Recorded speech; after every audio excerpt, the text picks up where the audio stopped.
Good evening, everybody. Welcome to the Toon Review YouTube channel. Tonight it is Fan Forum again, and I expect this to be quite a heated Fan Forum, judging by the way transfer deadline has gone, with Newcastle pretty much announcing that there will be no incomings for the rest of the day, or at all today, actually. It's just been a pile of shit, apart from the PR stunt. That is Santiago Munoz, or whatever his name is, straight into the under-23 squad on loan with a view to a permanent deal. Pretty much a load of bollocks, as we expected. This club is a fucking disgrace.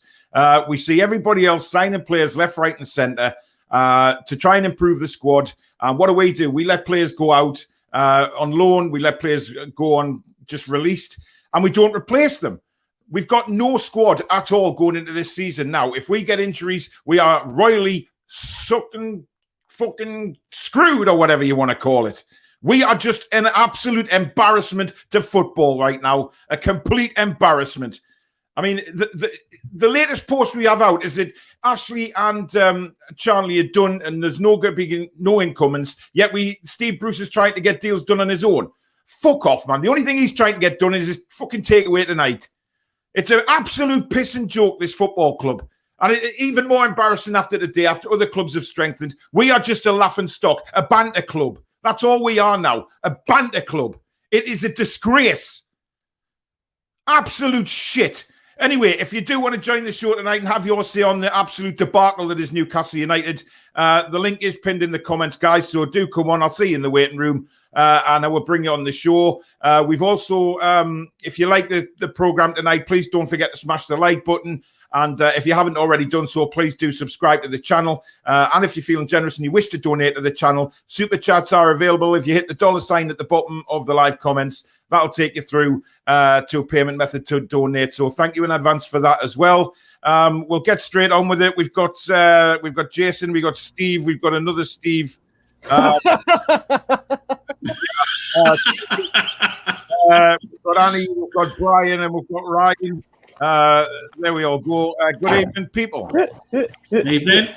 That was a meme I made. I made that meme today. I found a picture of Bruce. With that new slogan for Bruce now. Yes. Yeah. Looks like he's lost some weight. Yeah. Weight. Can I say one thing? It's absolutely disgraceful. We'll just go through a couple of comments, guys. We've got quite a few in already, as you can probably expect. Tempers are quite high tonight. Can I say one thing first, Paul? Yeah, I'm fucking pissed. Sorry, Brian, what was that? Can I say one thing first, Paul? Yeah, go on. Mike Ash. Yep. Yeah, exactly. Jordy says the Santiago Munoz kid that if we signed on an initial loan basis is a PR stunt if I've ever seen one. Bet they've only signed him to try and prove the focus onto him instead of Bruce and Ashley. Let's go, says Strasbourg Steve. Lisa, see that Fulham want to sign Emil Kraft, but he doesn't want to drop down a division. The daft sod really thinks he's Premier League material. Claim and counterclaim. The word is Steve Bruce is trying to arrange deals by himself. Message elsewhere is business done. Define dysfunctional. Lee said that's Ahmed El Mohammadi on his way from Villa. Ben says Graham Jones has stepped down from his temporary role as England coach as planned per Euros. Yep, we saw that. Newcastle still talking to Leicester regarding Chowdhury. He should have an answer. Look, he's not coming. He's not coming. I'll wave my helicopter on camera if needs be, but I'm telling you, he is not coming at all. Neither is Ryan Kamara from Marseille. Neither is he. No, he's not. No. He's going to Wolves. It's all bollocks. Newcastle are not signing anybody. Ryan, the Chelsea fan, says, well, we got Saul. At least Savile can do one asking £80 million for Kunde. Less of that. Rub it in our face. Listen, do you want to rub it down our faces, Ryan? Seriously. I'm in a bad enough motherfucking mood as it is tonight with Newcastle United. So reading all that about how wonderful your signings are going to be just tends to just raise my blood pressure, mate. Ben says, Newcastle have made an offer to sign Boubacar. No, we haven't. He's not coming. Sweet Jesus. I can only dream of having an owner like Abramovich or Marina at Newcastle. Yep, exactly. Well, we don't have any hope that we're going to stay up anyways. We're not with this squad. Even lads, good to be bat. Yeah, sort of, Kendo. Strasbourg Steve says, highly doubt we'll land Kamara. I would absolutely love to, but it probably won't happen. Kendo then says, why let Longstaff go, who's wanted by the fans, then negotiate for Chowdhury, who's not wanted by fans? Look, Chowdhury, no. Kamara's a French defensive midfielder who plays for Marseille, and he certainly won't be playing for Newcastle. We can all love Kamara, but we need a solid centre-back. I love Kamara. Yeah, that's me who's chatting that, Strasbourg Steve, Paul. It's not that's why the fuck have you changed your name to Strasbourg Steve? That's my new YouTube channel. Why Strasbourg? I'm Alsace. I'm from Alsace. I'm Alsatian. Jesus. Jory says, I don't believe for 1 minute that Steve Bruce would have let Matty Longstaff go to Aberdeen on loan without having any sort of reassurance that the club would bring a midfielder in. Well, guess what? The club is full of liars. Exactly. Absolute bollocks. Right, we've got Kev. How you doing, buddy? What's going on, Kev? Kev, are you there? Kev. He's on mute, I think. He's not even talking. Kev. Hello. Are you there? I have that Bayern shirt. How are you doing, pal? I'm all right. How are you? How is everyone? I'm not so bad, not so bad. Who's just dropped off there? Ryan. Yeah, he's got a dodgy connection because he's outside in the sun by the looks of things. Right, Jason, what's your thoughts so far on this wonderful club of ours? What a great big pile of back crap. Yeah. Well, you didn't have to mention bats, mate, but, carry on. Kamara looks like he's on his way to Wolves. I said instead of Hamza Chowdhury, I would have much rather liked to have had a Ross Barkley. He seems to be on his way to. He seems to be on his way to Burnley. Yeah, we're not bringing no one in. It's as simple as that. Yeah, I've heard the rumours about Barkley. Half an hour ago, it was reported that he was fighting for a move away from Chelsea because of obviously he's probably not even going to be named in the 25-man squad. So, listen, your Bayern fans can naff off, right? And then you've got the Burnley rumours, but I have no idea why we couldn't go for somebody like Ross Barkley, because I know he's injury prone, but come on, he'd improve our side. What is that? Somebody sent it to me and told me to say PD the Mocock. Mocock, okay, well, that's fair enough. He's been getting some hammer lately. Kev, define Newcastle United right now. My second team now. I've lost all faith in them. I don't support them anymore. They're just an absolute shit show. Sunday League teams are run better than Newcastle at the minute. It's an absolute shit show. We've had not Lads, can I come in? Why are we surprised by this? This is how it's been for 14 years. How many transfer windows has it been exactly the same as this? What about that transfer window where we binned Andy Carroll? Like Ashley said, onto his fucking helicopter. He couldn't believe his luck to get there. And we were playing Why are we surprised by this? Seriously, I'm not. It will never change until that greedy sack of shit got the club. I mean, the problem is, I think we are left with a worse squad we were back when we were when we sold Andy Carroll. We are left with a completely depleted squad right now, where we have literally no backup for no one. We've got no defenders. Wilson's injured. Wilson's injured.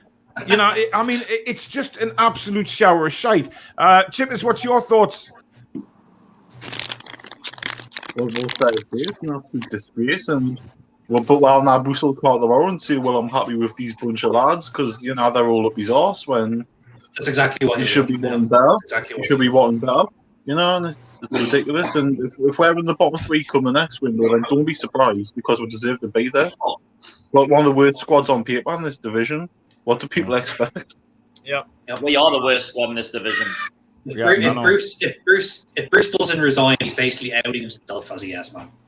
If he has any, he left Hull for less. He walked out of Hull for he did. I mean, there's been plenty of stuff put on social media today, newspaper clips from when he left Hull saying that he walked out on Hull because of lack of transfers. He's not going to do that at Newcastle United, because he knows that he's got a golden handshake if he gets fired. So he is not going to walk out on that kind of money. And no one will take him as manager. No one wants fucking Bruce as manager. So he doesn't have another landing spot. This is it for him. This is his best fucking team. He'd get a job in the championship. Terrible. He'd get a job in the championship. Yeah, he can go and say like he's kept a Premier League, he's kept a club in the Premier League for 2 seasons now. His stock is actually by Steve Bruce standards, of course, like which is basically nothing. But you can say he's kept a Premier League club for the last 2 years. You know, and if there's one thing Steve Bruce is very good at, it's bullshitting. Yeah, he'll bullshit his way into a job. Yeah, there's no doubt about that. Maybe not. Yeah, Leila, are you there? Yes. And what do you think of the debacle at Newcastle right now? Newcastle on decline. Yeah. Decline, on the decline or completely declined is probably how I'd put it. Yep. Sinking ship. Sinking ship, Titanic, you know, no hope as banter club. Ryan, I mean, obviously from over there, I mean, is there anything in the media in Canada about Newcastle United being so, well, lack of ambition, really? It's gone again. Annie, Mr. Bristol City man, closet Newcastle fan.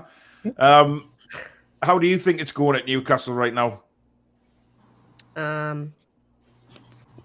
You could be us. We've literally been shocking all window. Shut up, Chippers. I'm talking, okay? I'm talking. Chip literally doesn't even allow me to talk. But it's shut up, Chippers. Been handbagged since last year. Anyways, it's not great. Signing one player who's there last season is not necessarily improving the squad. Letting go of the likes of Lejeune, Carroll, Muto, whoever the hell it was. Not great, but I don't know. But what? You've still got overall. Your starting 11 should be good enough to compete near the middle of the Premier League. I agree with that. I agree, Annie. We have got a decent starting 11, providing he plays the right formation. But it's the your league position isn't judged on your starting 11. No, it's not. Injuries are going to happen no matter what. Yeah. I mean, Wilson's already down. That's their gamble.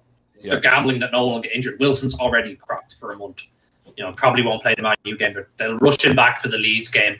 We'll get battered by Leeds because they press and can't deal with press. I mean, as we saw on Saturday. It's pretty much scary. You know what's going to happen in the coming weeks. Ryan, are you there? Yeah, StreamYards is garbage on my phone. Well, you know, back in your dungeon. I mean, what's your thoughts about everything? Fucking shit show. We should have lost like 5-2 against Southampton on Saturday. Yep. Steve Bruce continues to play 5 at the back. This guy thinks that we have the players to play 5 at the back. We don't. We don't have Jetro Williams. We don't have DeAndre Edlin. The only person that's able to play 5 at the back is Fabian Schär. And this guy still plays 5 at the back. Lejeune. Yeah, Lejeune, we told him, and we've let him go. I mean, the Santiago Munoz sign. Who's literally excited about this? Because I don't think anyone is. Literally, kids are excited because. Kev, you've got your hand up. So, are you excited about that? Are you? It's just it's literally. This is literally just signing Rodrigo Vilca, but with a nostalgic name over it. That's it. Do you know, lads? If I didn't know any better, I'd say they're doing this on purpose and they're just taking the piss out of us. Yeah. It's like they are. How can you be this incompetent? How can you be this negligent? Like that's a fucking billionaire, you know, and he doesn't seem to care if the club gets relegated. That's like if we go down, Takeover's dead. Like it's gone. Like we're not going to buy a championship club. Like forget it. Yeah. So what's he going to do then? On the head before. I think you hit the nail on the head before. I think it's a publicity stunt, that one. Yeah, and it's for our U23s. This guy won't even get in our first team unless for who is it a publicity stunt for? Like we're all laughing at the stupidity of the thing. Exactly, but that's generate positive press. But that's what the brains behind this Newcastle United organisation is. They'll think it's a publicity stunt, you know, clearly. But they think the fans are stupid. We're not. Yeah. We know exactly what's going on. Yeah. And the fact that they're trying to make this sign and match with the film it's embarrassing. It is embarrassing, and it's like, you know, let's deflect everything away from the fact that we're not signing anybody or we're not improving our squad. We'll throw $1 million out there. Oh, a loan signing. The one thing that's always stuck. Sorry to interrupt, lads. The one thing that always stuck with me about Newcastle United in the last 5 years.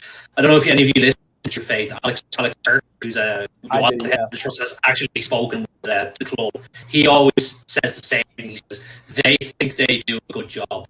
They're all patting each other on the back. They think 12th place last season, brilliant achievement. They cannot see any further now. They can't. Yeah. They don't drill deep the surface and see what a shit show how lucky we actually were to finish 12th last year. They don't look at the numbers. They don't look at anything like that. They think, 12th, great job, lads. Pats on the back for everybody. They think they did a good job. That's the problem. Yeah. Ben says Bruce should walk away from the club and tell everyone what is happening behind the scenes because of the lack of transfers, which by the sound of things, he's trying to get new faces in on his terms. But he won't. No. But he won't. Of course he won't. How does that work exactly? How does he get players in if he can't? Ashley isn't? He can't because who's going to sanction the deals? He's going to pay it out of his own pocket? Yeah, like what Rio said Rafa should do. He should buy his own players. Buy his own players. Absolute ridiculous. Jesus, Ronaldo contract at United, 500k a week. I mean, yeah, it's unbelievable for a 36-year-old. But what pisses me off, right, and I'm sure it pisses every fan off, is when you see the likes of Manchester United fans still kicking off about the Glazers, who've spent a fortune this summer. They've got Varane, they've got Sancho, they've got Ronaldo now. They've also brought in Cavani last season. Come on. I mean, Jesus Christ. And Arsenal kicking off about the lack of spending at their club. How much have they spent? 165 million or something. I mean, come on. Why have gone out and spent a bunch of money? Because the fucking fans stormed the goddamn pitch. That's why. West Ham have tried to do better in the last couple of years because their fans literally surrounded the director's box. They literally surrounded the director's box. And we sing about how Mike Ashley is fan Oscar manager. That's not even possible. That's what we do. That's not even possible because they don't even show up to the game. Yeah, that's the problem. I mean, who do we possibly protest to when the fucking owner's not even there? Charlie's up in space in his little shuttle somewhere, and or shagging Danger Mouse in the bike sheds. I mean, it just it's annoying because we are so pathetically run. And when it comes to the crunch like this, like transfer deadline with days. This is when we see just what an amateur. I mean, Kev, I think you mentioned before, some Sunday teams run better than this. It's just how amateur we look at the minute. And it is. We are amateur. We've got Jack coming in. The pictures of the facilities as well. Well, then, good evening, Jack. Good evening. How are you doing? Fine. What's your thoughts? Shocking. Yeah. I mean, it doesn't get any worse, does it? So much midfielders available. I mean, don't sign anyone. I mean, what annoys me, Jason, you can obviously on this one as well, the amount of players that have gone out the door. You'd think that, we'd replace a few. I mean, it looks like we're going to have 4 goalkeepers in the squad now, which is just, it's just wrong. It's even worse when you hear the reports that Fulham want Kraft and Everton still want Sean Longstaff.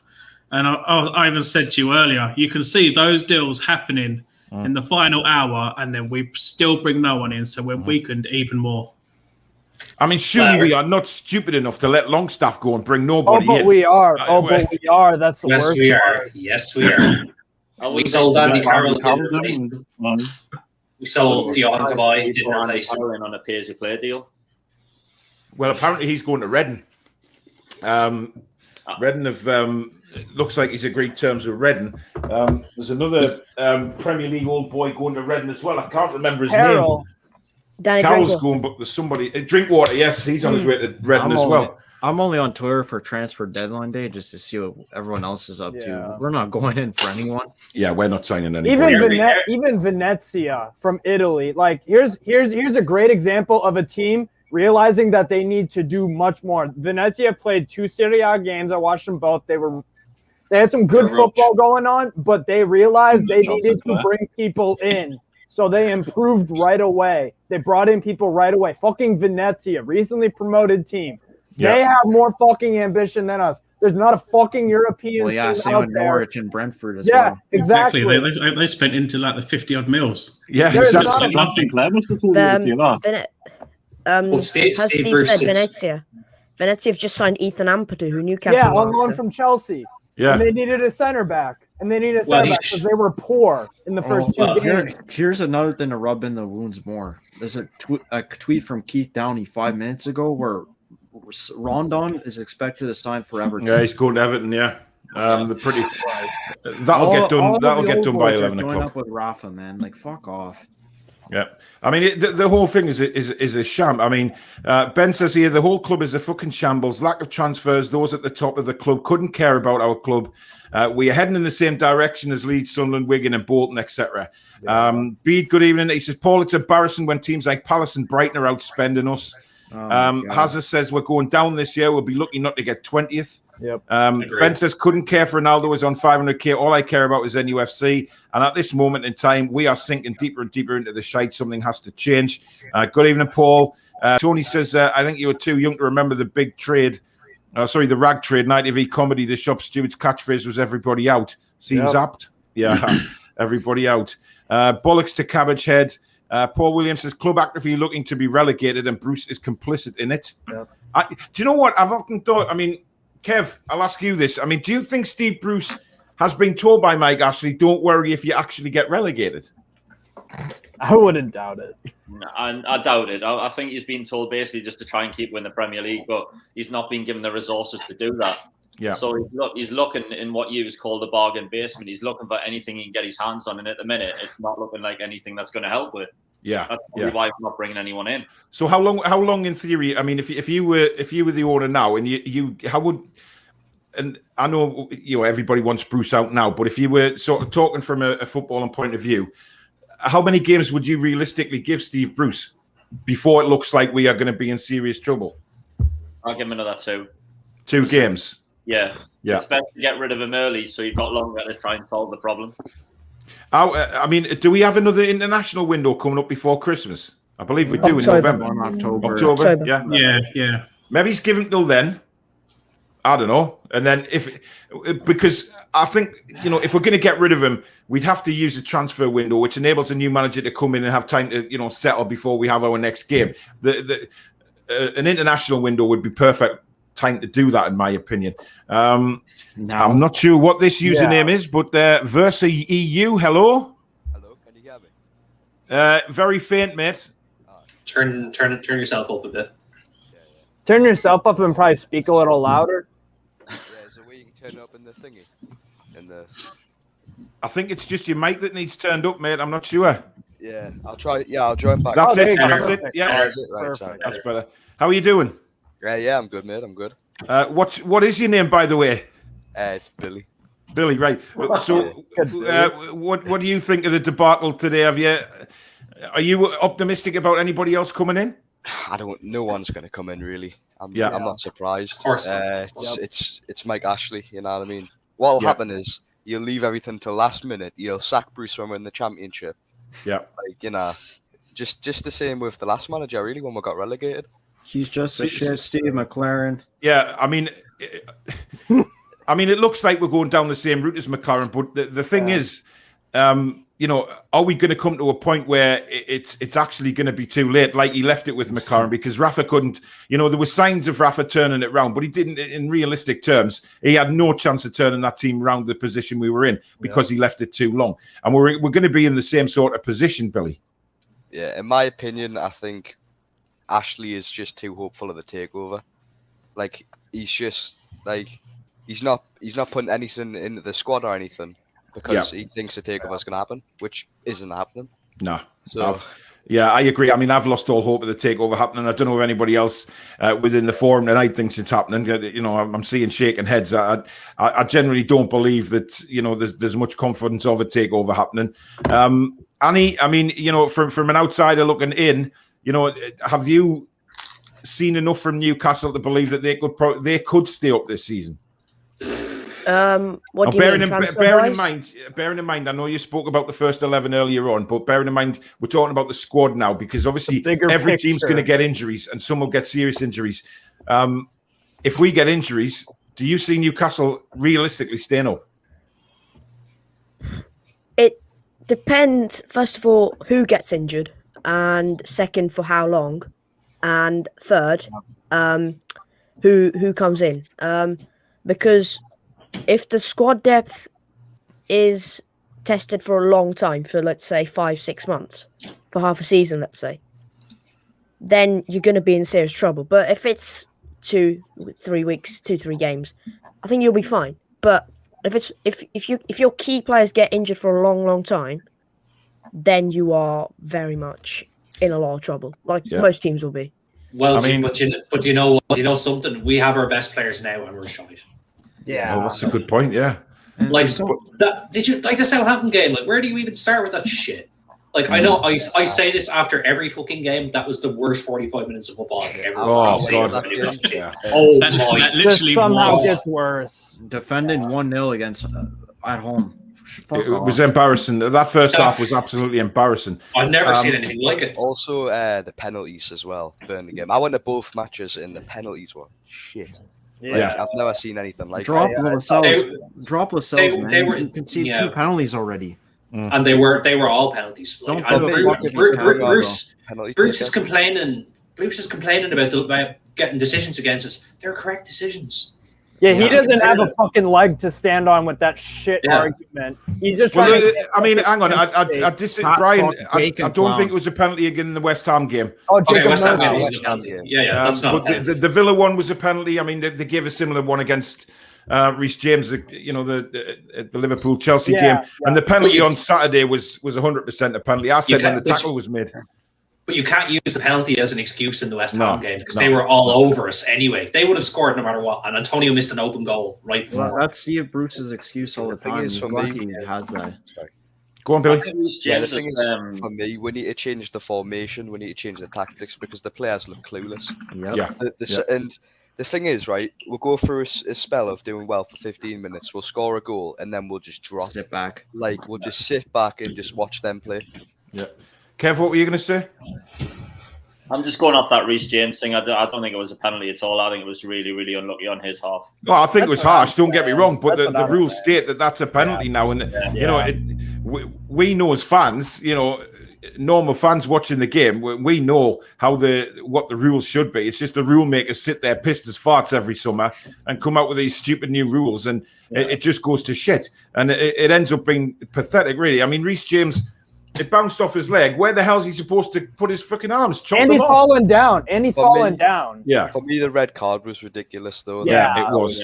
The ref looked at it for 2 seconds and then said it was a red card. But again, it's down to the stupid rules, isn't it? Because it was going in, he has to have a red card if he's given a handball. You know, it's just stupid. The ref didn't even see that, though. He's seen a still of the actual incident. He didn't see the actual thing. Yeah. Pathetic, man. The whole thing. I think used to say, Paul, saw you on Saturday just before kickoff next to the turnstiles, but everyone was all in a rush. Hopefully you get to say hi next time. No problem, mate. Stu says, do you think the fans are ready to tear down St. James's Park yet? This is scandalous. They don't need to tear it down. It'll fall down by itself. Yeah, great point. Great point. It's already crumbling. It'll fall by itself. Yeah, exactly. Yeah. The fucking state of it. It is. I was watching a video earlier on today about someone outside the training ground, and it says there's a sign on the gate saying players will not stop to sign autograph for safety reasons or something. Yeah. And it's got like Bruce out, fuck Ashley graffiti. That's deserved. It's deserved too. Yeah, but get so many injuries, man. Yeah, but the thing is, right, if you look at our training ground entrance, it looks like the entrance to a primary school, right? Yeah, you look today and you look where all the reporters are at the various training grounds. Look how bloody magnificent they are. You know what I mean? They have ice baths and bins. Yeah, every club is so proud. You know, it's pathetic, and ours look like it should have a fucking lollipop woman outside it, man. Over here in Ireland, we have like Gaelic games. It's like an amateur sport. Yeah. There's my local club has a better training ground than Newcastle. Oh, they built it there. They built it there during the last year. 5 artificial pitches, brand new gym, pool, recovery facilities, everything, and that's an amateur club. Yeah, it's modern day to have fucking pools and fucking pools. How do you not have that? Well, every club has a damn pool. We're the 19th richest club in the fucking world, apparently, and we have fucking not even U.S. second division USL facilities and all this. Well, I tell you the mentality of this football club. Do you remember Lee Charnley's quote saying, "Oh, nobody's ever said no to us because of the training ground." That's their mentality. It's like, well, what we have is fine. So why bother putting money? It's a learned helplessness that plagues this fucking learned helplessness mentality of this fucking club. We learn how to be helpless and fucking weak. The thing is, with Ashley, like, why are you going to buy a football club and then just not invest into the stadium or anything? Like, that's Premier League owners nowadays. Well, I mean, to be honest, Ashley's just used. I mean, we all know Ashley's just used Newcastle as a fucking cash cow, hasn't he? Profit, you know what I mean? Just for advertisement for his business and all of this, and he has. I don't think that the stadium has actually been touched since he took over in any kind of way. Somebody put something on Twitter the other day from the one of the concourses. I don't know whether any of you saw it, with the wires hanging down and the picture of Shea Given like half ripped apart. Yeah, and, you know, I mean, come on, you know, enough's enough, really. But you know, I think, you know, Brian, you touched on it before. I think, you know, we as fans, you know, after the bullshit of today with bringing nobody in, you know, I know there's still 3 hours left, but away. We as fans have just simply got to come together now with a different plan of action to try and get this wanker out the club, that, you know, because it needs cleaning out from top to bottom and just rebuilt. You know, and I'm not bothered how long it takes to rebuild, by the way. You know, if we have somebody that comes in that genuinely has real belief and ambition for Newcastle United, and I'm not going to be pushing them to hurry it up. As long as they're making progress every year, I'm going to be a happy man. I've literally said to people I'd do a Rangers to get rid of him. Yes, do a 100%. Do a fucking Phoenix club to get rid of him. They went down to like the very bottom of Scottish football. Fourth tier, right? What did Rangers do? Rangers got liquidated in 2012, I believe. Yeah, they did. But look where they are now. You know, they've bounced back because they've got people in there now who have ambition. And it's proven, you know, they won the championship last season. I know we can talk about saying it's Scottish football, but it works the same way. Yep. If you have ambition and you're willing to put a bit of money in, you know, I mean, Annie, there's Bristol City. They've done up Ashton Gate recently, haven't they?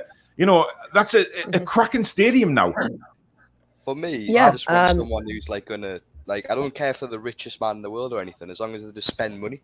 Like, as long as they know what they're doing and have ambition and just try, have a game plan. Try. Leicester's owners are like, you know, in the FA Cup final they were celebrating with the players. Like, what owner does that? Yeah, I mean, Annie, go on now. Just talking about Bristol City there. You know, I mean, what's it like for you as a fan to walk into the stadium and see what they've upgraded? I wasn't there 50 years ago, obviously. Yeah. When it was just a bit of a mess. Very bad ground, but now it's fantastic. Obviously, I mean, it is the Premier League stadium, Ashton Gate, now, isn't it? It's ready for the Premier League. Many managers have called it that, and rightfully so. But one thing lacking with the City is the on-field performances. We've been the worst team at home for the past 3 years, so. Wow, I think that'll improve. But by the way, guys, I don't know if anybody knows, but does anybody know that Ronaldo's gone to Man United by any chance? Really? Wow. Wow. It was announced earlier today, isn't it? Yeah, honestly, I'm being a bit facetious. I mean, you know, Sky Sports News, fucking hell. Honestly, man, you know, it's just unbelievable the bias they've got to the bigger clubs, man. It's just unreal. Yeah. You know, I mean, they've got reporters in Portugal watching him train. He's fucking 36. Big deal. He's going back to Man United. I couldn't give two shits. Fuck me. Honestly, it's just ridiculous. And you know who his debut was? You know who his debut's against? Well, it's against us. Yes, he's going to score 5 without a doubt. You know what I mean? One will be from the fucking halfway line. One of them will be from a goal kick. You know, exactly. The first goal will be a header because he out jumps all 3 of our center backs. Yeah. Well, like Billy's just said there, he'll probably pit Kraft against him, man. You know what I mean? So, Cristiano's there. I know the man for the job. Fernandez. Jesus Christ. Paul says reports were that scouts were excited about signing this young South American, the same scouts who recommended Joe Linton. John knows mad to think Salah to Liverpool was cheaper than Joe Linton to Newcastle. That's heartbreaking. Wait, who? Salah to Liverpool is cheaper. Yeah. That makes you just want to eat your own shit, doesn't it? Really? Yeah. I mean, fucking hell. Yeah, the deal to Ronaldo was like, I think, half of what we signed Joe Linton for. Yep. God. So it's motherfucker. Well, thanks for cheering me up with that, Billy. The only time Mike Ashley spends money, it's on Joe Linton. Like it says it all, doesn't it? Yeah. The thing is, if he uses Nous a bit, right? If he got us to like top 8, like the money he's asking for the club, he'd probably sell the club for that. Yeah, of course. He would. He's asking like 400 million to a club that's fighting relegation. Yeah, but he'd make a ton of money if he actually invested. I mean, the money he could make from European football, plus the Premier League, plus all the worldwide events that happen because of European football. He'd be. Of course he would. I mean, it beggars belief that he's got no interest in doing that. Lee Bruce says, can I just say I've been tuning in since we beat you at Villa Park a couple of weeks ago. My new guilty pleasure. I do not miss Steve Bruce, so thank you very much, Lee. Good to have you on the channel, mate. Luke says, I told you all last week we're going to sign the Mexican Lewandowski, and you all said not a chance. Well, hate to say it, boys, but I told you so. 18-month deal with an option to buy. Boom. Why is he talking about Raul Jimenez? Didn't we Santiago Munoz or something? Didn't we get that? That's mad, that. Facundo Ferreira. Oh, let's not go there, Jason. Jesus Christ. But he was also a loan with option to buy for the under 23. Yeah, and we didn't do nothing with that. So it could be repeat of the same thing. I can't believe Steve Bruce tried to buy. There was interest in Phil Jones. Oh, let's not go there either. I'd rather have Emil Crawford centre back. Listen, let's not diss that. No. Let's not diss that just yet until 11 o'clock passes by, because I have an inner fear that we are gonna that about 2 minutes past 11 tonight that there's going to be announcements here. Oh, Newcastle just brought in Phil Jones just before the transfer deadline. You see that picture you see the picture. Welcome Phil on his big gurning face. Welcome to Tyneside. He wouldn't. He's such a cocky fuck that he wouldn't even give up his number 4 or something like that to Varane. Yeah, I know. Yeah. I mean, what a fucking egomaniac. Makes Bruce look sane. Kev, is there anyone that we could maybe fish for at Bayern Munich? Maybe one of the background players. Let's get Davies. You know what it is, right? Davies, I wish. If I wish Davies, bro. The Bayern Munich player will probably get to St James's Park, get out of the car, take a look, and get back in the car and turn around. Yep, that's probably what would happen. You know what I mean? First look at the Greg's, get a pasty, and then they'll be off. That'll just we'll give you like a 12-month voucher for fucking Greg's. That try and get the deal over the line. Ryan, you need to forget about Davies, mate, playing for Newcastle. That is a pipe dream that's never going to happen, buddy. Yeah. Sunderland's just signed the Bayern Munich player. Yeah, they did. I saw that. Yeah, they did earlier on today. We might be facing them fucking next season. Well, yeah, that's. I mean, that is. Do you know what though? That could become a reality very quickly, because I can't see where our next points are coming from. I think we all know that we're a couple of injuries away from an absolute catastrophe. I mean, when you think about it, if you look at our bench on Saturday against Southampton, we had one centre midfielder on that bench, and it was Jeff Hendrick. What do you mean? Exactly. Ryan Fraser's a midfielder now. Yeah, well. And Miggy. The thing is, right, we'll get slashed 5-0, right? And he'd be like, well, we played good. We played good for 5 minutes. No, he'll be hugging Solskjaer and he'll all his Man United buddies. Jason, I think you need to get over the fact that your man Hendrick was top scorer in pre-season. He was. I know he was, but he's class. it's still like really nagging at me that in my head. It's nagging at me. He was played as a striker, and that's when he scored. Well, I know. I remember doing fan forum, and you were on watching the game, weren't you, with the Rotherham game? And then when he said you scored, my God. Anthony says it's not transfer deadline day for Newcastle fans. It's just Tuesday. Yeah. It's not even transfer deadline day. It's Ronaldo day. That's all it is. Yeah. Billy says woof to Alsatian Steve. Alsace-Lorraine. Allez Strasbourg. We have more fucking ambition than Newcastle. We got Camaro. Any fucking team has more ambition than Newcastle. The dog and duck down the road has more ambition, man. Get beer-bellied Bevin, you know what I mean? Oh, man, it's just ridiculous. Steve Bruce says, I phoned Titus Bramble. He's on his way back to Newcastle. Yourself, Steve. He's looking forward to teaching Lascelles how to be a proper defender. Holy shit, man. Honestly, if you don't laugh, you cry. Bramble. Paul, look behind you. It's there. Shut up. Nah, that's bullshit. Luke says Newcastle have agreed a loan deal for Chowdhury. Has anybody else confirmed I haven't that? seen anything. Bro, Luke, you're full. It's been the same all day. It's on, it's off. It's on, it's off. It's one at a time, guys. I'm getting 20 voices on that? Harry said earlier that we're not signing anyone else. Yeah, they did. I don't believe the Chowdhury stuff. And, in fact, I don't believe fuck all until I see them with a shirt, to be honest. I mean, I really don't. Unless it's Romano, I believe. I don't believe anyone else. This is becoming a bit of a clusterfuck now. It's just 9 people talking across each other constantly. I know tensions are high, guys, but let's just chill.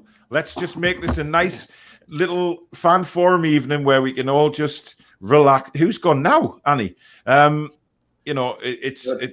Everybody just wants to punch the cameras and punch the videos, and it's rightly so, because I've had a couple of rants already tonight. I feel that there may be more. I want to hang Mike Ashley from the fucking Gallagher crossbar. That'd be cool. Seriously, I'll be on the first plane over there with the fucking rope. Get him as like a pinata. Pinata, yeah. Pin him up like a pinata and get on the pitch and just belt the shit out of the fat bastard. Honestly. Usually what Man United supporters do, just fucking break into the stadium. What the fuck's it going? Well, what's it going to fucking take? I hope you guys can do that. I mean, I think we've got a bit more class than the Man United fans. I think, But there's going to be 50,000 at the Leeds game. Leeds will bring 3,000 or 4,000 fans, so that's wasn't there 44,000 last game though? Yeah, but you could blatantly see the empty seats though, Ryan. I mean, there were blatantly thousands of seats empty.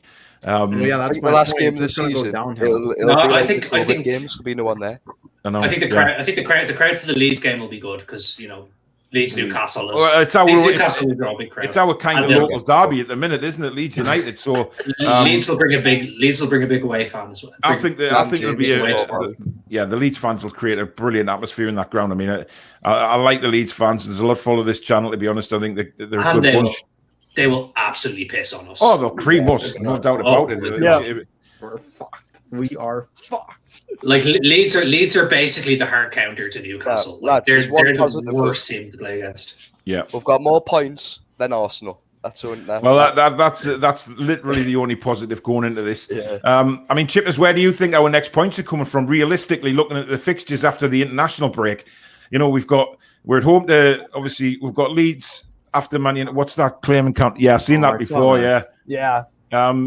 We've got away at Man United, home to Leeds, and then we got 2 away games with Watford and Wolves. Where are we getting points from? Nowhere. None of them. Yeah, I'm sorry. We could do a Sheffield United, We could actually, that is possible. More like we could do a Derby County. I was just about to say that. Yep. I really think that's a genuine possibility. I think the only team we can beat is Norwich. Only team. We couldn't even do the double over them 2 years ago. Yeah, I mean, it's just shit. Steve Bruce says Newcastle United, the greatest club in the world on Comedy Central. Hello, Kev, says Steve. My comments have gone flying through again. This really pisses me off. Fucking StreamYard is a fucking shit can service. Okay, you've said your piece, Ryan. I'll be on later, right? Well, I'll see you all later, Nico. All right, Billy, thanks for coming on, buddy. Right, in a bit. Right, thanks, Billy. Peace out, man. Anthony says, can't wait to hear all the bum rubbish that will come out of the club once the window is closed. Then again, there's no communication anyway. Sky just said Chowdhury interest is there, but no longer interested in David Brooks from Bournemouth, who, as far as I'm aware, is just another Matt Ritchie. Yep. Oh dear.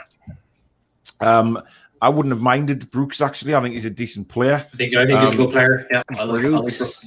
But as soon as that rumor came out, it was quashed pretty much instantaneously. Can I say something on Brooks? Yeah. Mm-hmm. He's a good player on his day, but if he's not playing in the correct system, he's not gonna do well at all. Okay, he's So he's not good.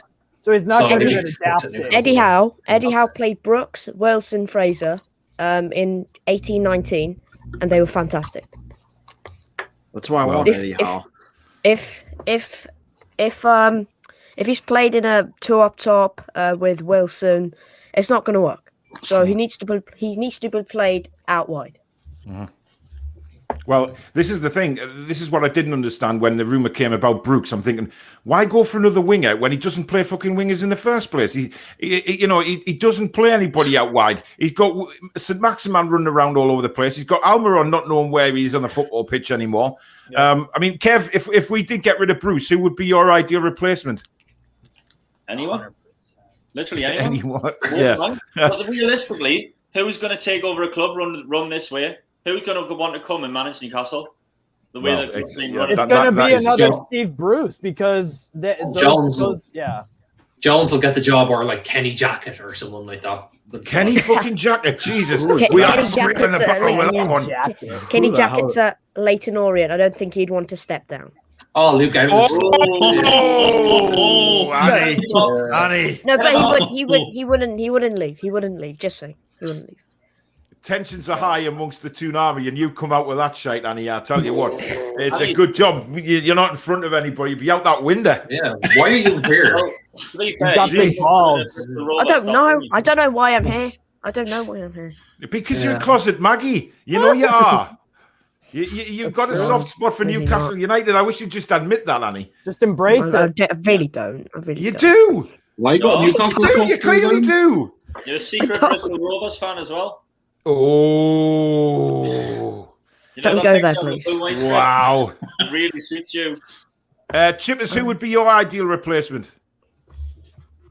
I'd rather have Neil there than that cabbage. I'd rather have an empty bloody space. That's how bad it is.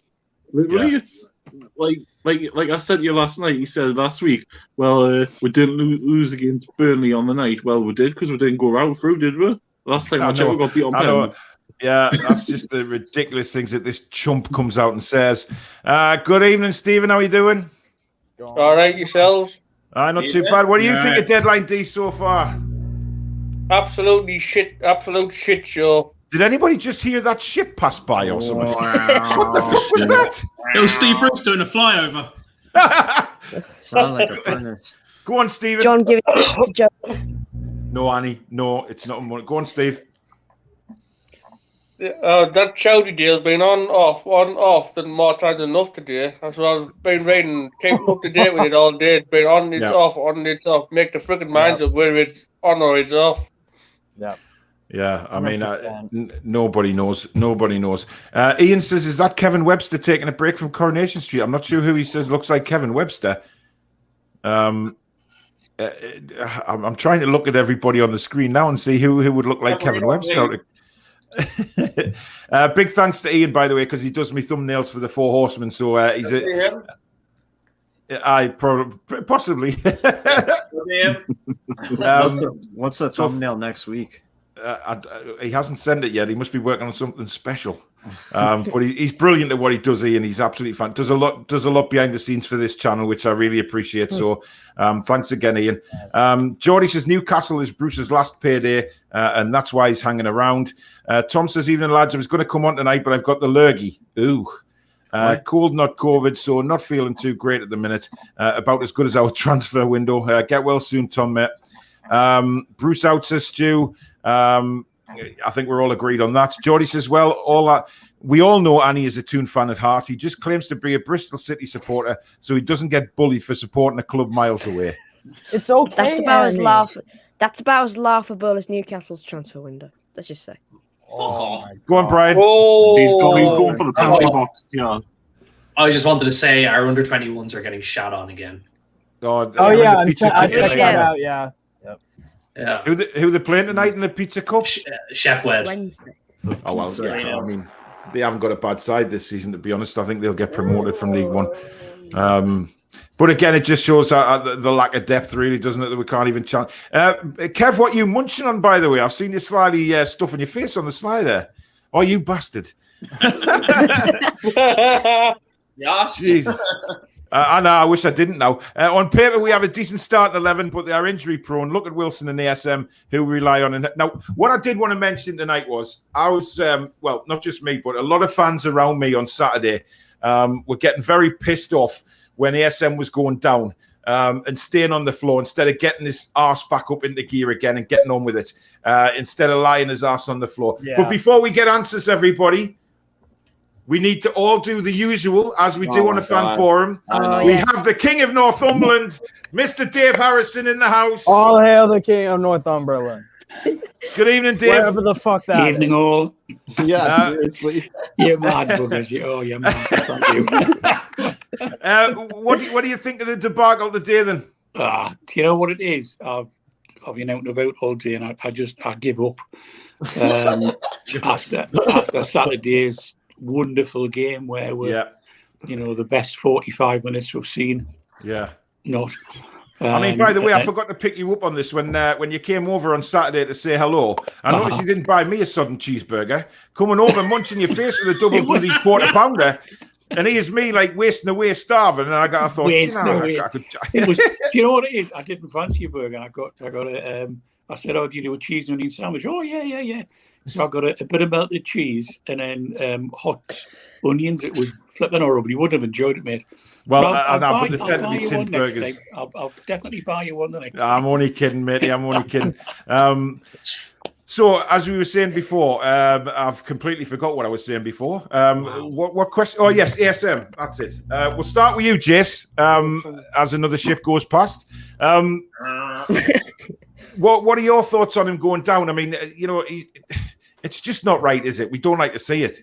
Yeah, I'm starting to get annoyed with ASM. I love him to bits, but he's really starting to annoy me. He keeps the slightest touch, he goes down, and he's rolling around for ages, just like Miggy. He does the exact same thing. But what's annoying me more, what I've noticed for the past couple of games, he's getting quite selfish. There's chances he could pass the ball early and be on goal and have plenty of chances, but he likes to take it on himself.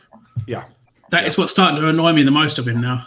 And that's because Bruce doesn't adequately put players around him besides Wilson and Murphy and those. So yes, it's so frustrating because it's like I agree he is being selfish, but like who's he gonna fucking pass it to? Especially because Wilson's out. Who's he gonna pass it to? We're so deep all the time. Yeah, we are. But that's what I was saying over the weekend. I mean, Lascelles as a captain, we just sit too deep. We should be 10, 15 yards further up the pitch. Chippers, I mean, your ASM for you, I mean, Miggy does the same to a degree. He goes down and rolls around like he's being shot by a sniper.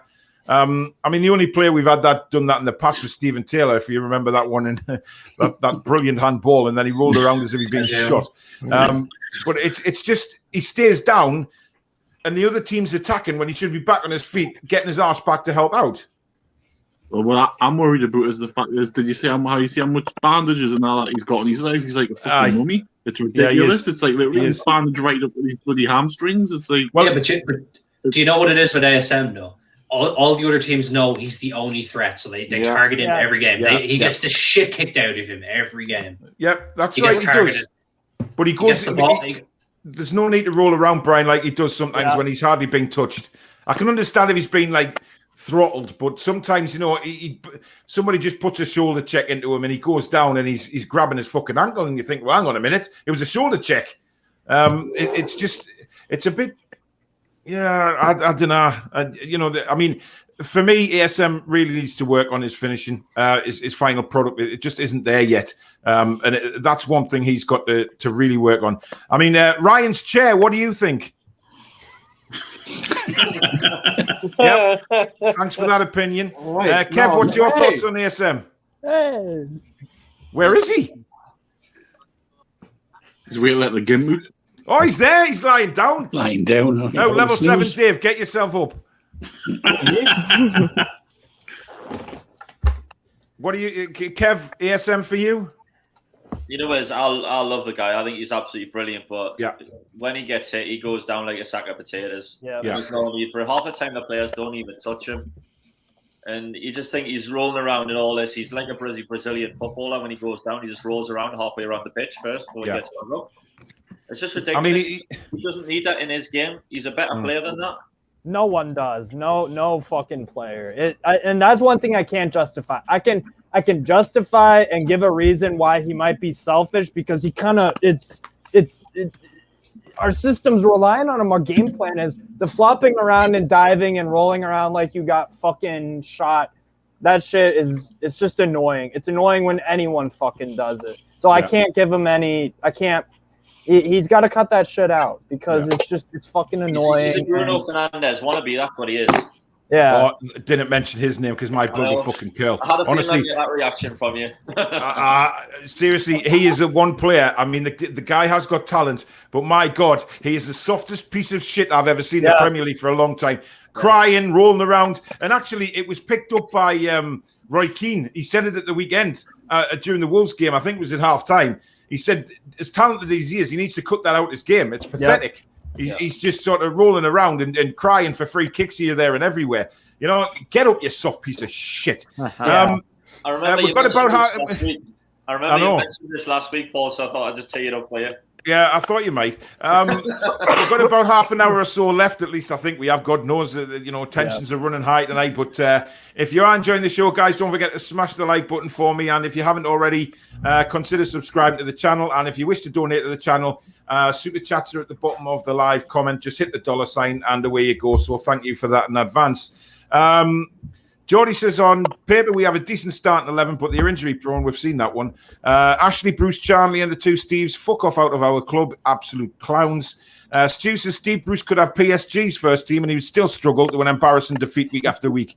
He's not good enough to manage the Sunday League, man. I tend to agree. Dave Harrison says, hello. Good evening, Dave. Geordie says, we can call Steve Bruce worse than shite, but truthfully, Mike Ashley is the reason why we were in the position that we're currently in. Look, we know the situation with Mike Ashley. We know he's the main stooge in all of this, but the manager picks the teams. It's not Mike Ashley's fault that Steve Bruce parks 10 men behind the ball. We play a flat. Mike Ashley should have known that. Mike Ashley should have known that when he was hiring him. What does he know? What does he know about football? Yeah, fuck off. That's what he knows. Yeah. I mean, you know what it is? I mean, it's just this situation that we find ourselves in where we know Mike Ashley is the main problem. But Mike Ashley, I mean, Annie, you can say that, he knew that when Steve Bruce came in. He also knew that Steve Bruce would not argue with him, would just manage the team because he knew what a good thing he's onto. But we know that Mike Ashley does not pick the start 11. Mike Ashley does not do the formation. He doesn't do the tactics. Yeah, this is down to Steve Bruce. And that starting 11, we've already said it, is good enough to take on most teams if he went with the right formation and tactics. But he doesn't. Everyone gets worse under him. Yeah. Dave. Fat fuck bacon clown. Well, yeah. That's what Bruce. Sorry, I lost you for a second there. What do you say? It doesn't matter. I rambled on for about 20 minutes, Dave, and then I asked you a question. I'm not. Oh, sorry. I dropped out for a second, but yeah. No, can you get that bat off the screen immediately? I couldn't agree more. When you we were just saying the lads at the weekend on Saturday, when you look at his record in the Premier League or any league for that matter, he's statistically the worst manager, and it's got to be getting worse. And I think the thing that hacks me off is you guys who were there on the Wednesday night and even on Saturday when things weren't going well. He never talks to the team. He stands on the touchline waving at people, but I don't know what the hell he says. Can't be very good, but he's just not in the moment, and it really, really gets me angry, and I just get to the point where I kind of take all this rubbish anymore off him. It is very much the a bit, does he ever listen to his pre and post match interviews again? Obviously not. I mean, he just reads from his book, Dave. That's all he does. Go on, Brian. I have to bugger off. I'm up early in the morning for. All right, mate. Peace out, Brian. Thanks for coming on, buddy. See you next week. Take care, man. Take care, mate. Yeah. So that was Brian, and I've been waiting for this. I've been waiting for a comment like this coming in, to be honest, because I was going to say it earlier on, but I forgot all about it, and somebody stole me thunder. But that brilliant Chinese international at Newcastle are going to sign Niwan. That's who's coming. Martin says we don't have any directors. Geordie says we don't have a board. Actually, I don't think we do. No. In all seriousness, yeah. Could anybody name any board members at Newcastle United? No. Charlie and somebody else, another bloke, I can't remember his name. And that's it. Clowns. That's what you name them, clowns. You don't have names, they're all called clowns. Yeah. You're not wrong, Stephen. You're not wrong. Yeah, that's why we don't know who they are, because they're running around in circuses. We have It's Fun to Stay at the YMCA. Hello. By the way, did anybody see Archer's rant on Peter's channel the other day? Has anybody watched it where he completely lost his shit? I watched a bit of it. Archer, how do you think transfer deadline day is going for the Toon? Shit. That's all I can say. Oh God, it's just depressing, isn't it? It is. Like, we've only bought in that Santiago Munoz, and then we've not even done anything. It's a joke.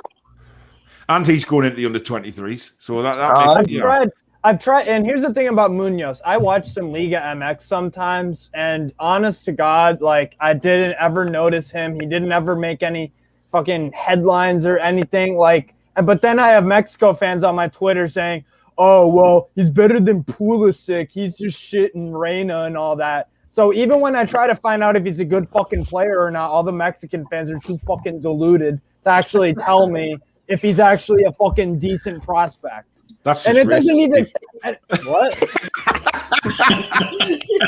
It's not racist. It's just the fact that we're rivals with them. So and then they know that I'm a USMNT fan, and they're like, "Oh, I gotta banter him," and they just can't. Right, Steve, calm down. Let's not get into like Mexico versus the US here, because I'm not getting into fucking World War III. So let's just not go with that down that route, because I don't want the Mexican cartel banging on my fucking door. Fair enough. Tangy says transfer window is designed for inflation and for the elite clubs of the world. Anything other than an elite club is buying has-beens and doing panic buys or selling for peanuts. Stu says Ashley is by far the worst thing that's happened to our club in decades. What was that? Handbags. Oh God Almighty! Probably the Rovers handbag. It's not handbags with the Mexico and the US. It's freaking rockets, mate, and I don't want them banging on my door. So close to turning my back on football. Tangy then says freedom of movement isn't a thing from August to January, and January to end of season. Ken, good evening to you. We all know that it's a total shit show. What pisses me off is 50,000 still flocked to St. James's Park. I refused to renew my season ticket the day Ashley took over. And how do the fuckers that stood in the strawberry with the fat cockney bastard drinking beer feel now? Yeah, I think they feel a bit silly. But to be honest, I mean, we've had this debate many, many times about, people going and people not going. I will not stop going, because I'm not going to let that fat bastard, make me turn my back on the club that I've supported all my life since a little boy with my dad. I'm not, I have memories inside that stadium. I have memories around the ground, and he is not going to take any of those things away from me, because Newcastle United will be there way after this fat bastard has long gone. Yes, we're in a rut at the minute. Yes, we have no direction. Yes, we can't see any light at the end of the tunnel right now. But one day there will be, and we have to always believe that. So if you want to stay away, that is your prerogative to do so. And I'm not going to sit here and say and have a go at you for staying away, nor am I going to have a go at anybody for going. It is their choice. But at the end of the day, he will not stop me going and supporting my football club. And we gotta be, and we also have to be united as a fan base. Let people make their own choices. Just because someone doesn't buy the kit or buys it or goes to the games, doesn't go to the games, let's just all get on the same page. Like 99.9% at this point, we all know fucking Ashley and Bruce are a fucking cancer to this club, but it doesn't stop us watching the games. And if if you don't want to, who was that? Chippers, you are a disgrace to humanity. Penalty box. See you soon. So that's Chippers in the penalty box. I mean, that was just filth. But then again, but my overall point, let's just be united. It's in the fucking name. Let's, we all know Bruce is shit, and a lot of these players ain't good enough and all that. Yeah. And Ashley is a fucking cancer, Chanley, all that. Yeah. But we just gotta, there's gonna be better days somehow. Eventually, Ashley's gonna die too. Whoa. So we're not stuck with this forever. You got an estimated time on that? Who's playing the fucking drums now? That's it. Oh, That's that an was me and my internet fingers. phone call, that, Paul. Jesus, I know. Who's on dial-up? I thought John Sinclair was the only one who was on dial-up internet. Jesus, wept. Let's have a look at a few more comments. We've got Michael saying, we have the monumental bellend who said other clubs are in the same position as us in terms of money to spend. Don't think we've had a worse start to the season. You know what? I mean, that comment that he made has totally gone down the pipe. I mean, absolute bullshit. Aaron Watson says, Joe Willock just isn't enough. We need 3 more players to stay up. We're clearly not going to get them. At least 6 or 7 more. Maybe 3. We're in the crap. We're just in the crap. Jay says, who's to say that if the plan for the EFL to let the go ahead on the sale, I mean, listen, if we go out the Premier League, the Saudis aren't going to be taking us over, right? It's not going to happen. Yeah. And we can't bank on that. We can't bank on that. That's Russian roulette at its finest. And that's what Ashley's done for all these fucking years. It's just a game of Russian roulette. You know, I'll take the chance and not invest in all this shit. And hopefully we'll stay in the Prem. We can't. That's what I think's going to happen. I think Ashley's playing Russian roulette with this fucking club and with us because he's just that kind of fucking guy. I mean, is there anybody in this forum at the minute who genuinely thinks that the takeover will eventually happen with the Saudis? No. No, until I'm proven otherwise, I don't think so. Until anyone else is actually standing in fucking St. James's Park as new owners, I'm not going to believe it. Just like the Cubs winning the World Series hadn't happened for 100 fucking years.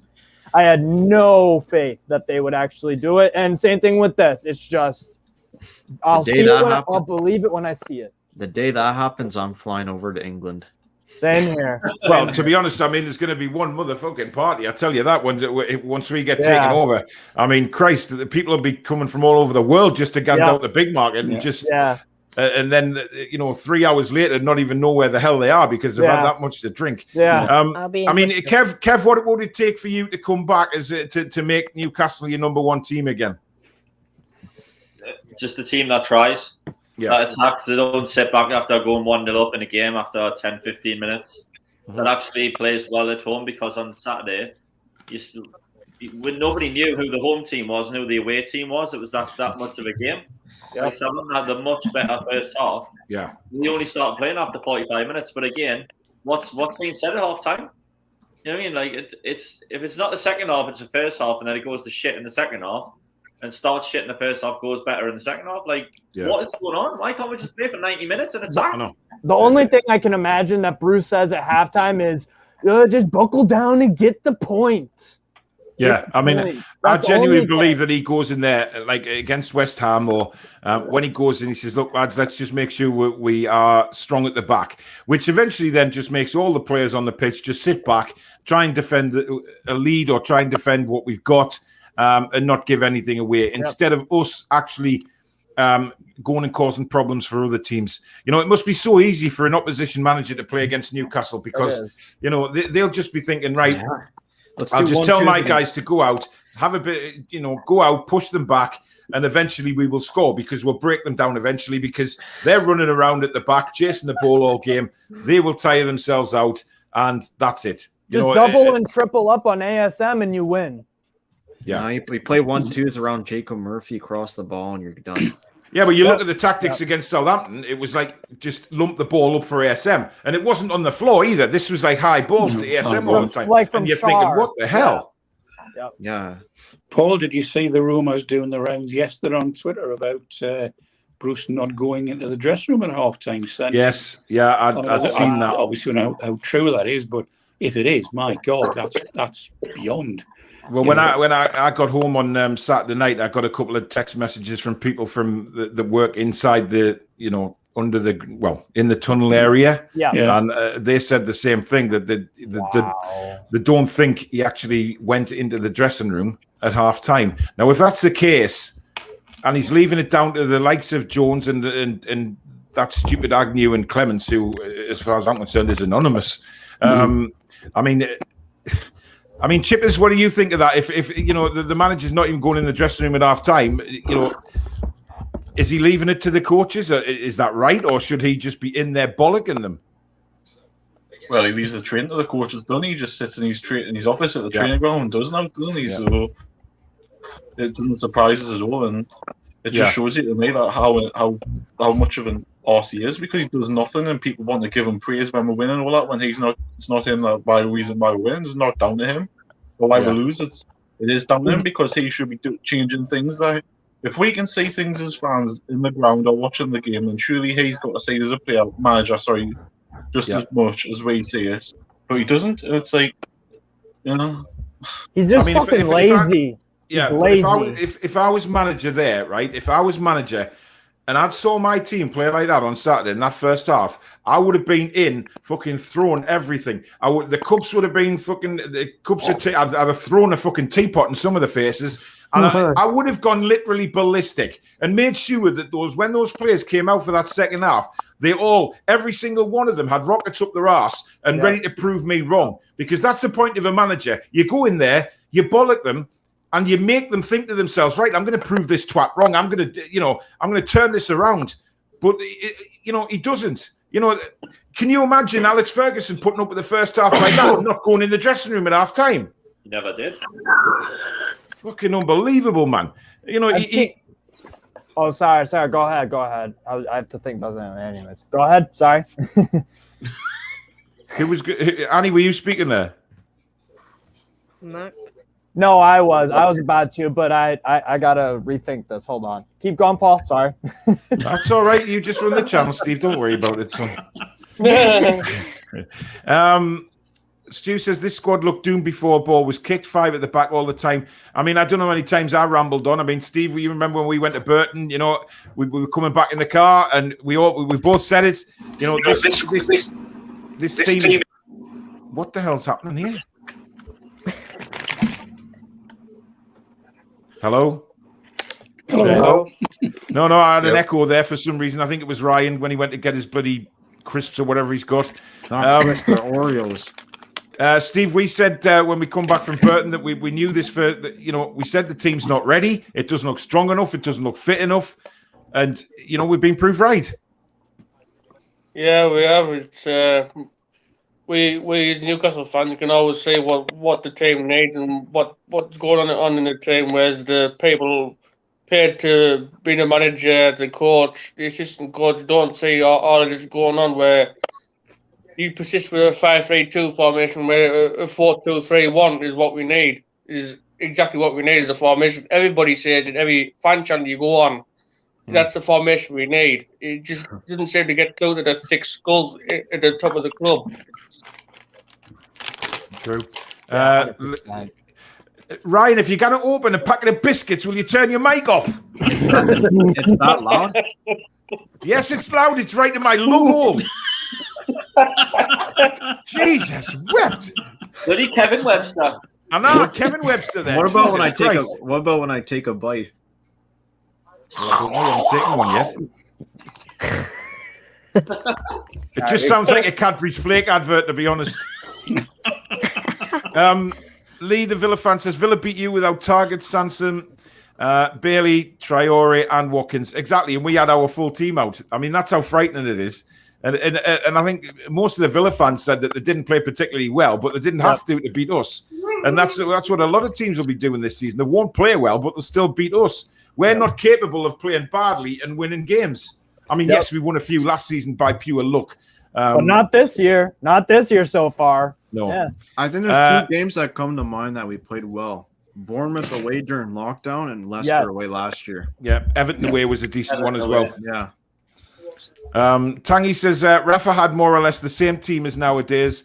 A few years on, if Rafa was still in charge, he would have replaced half these players once he got the best out of them.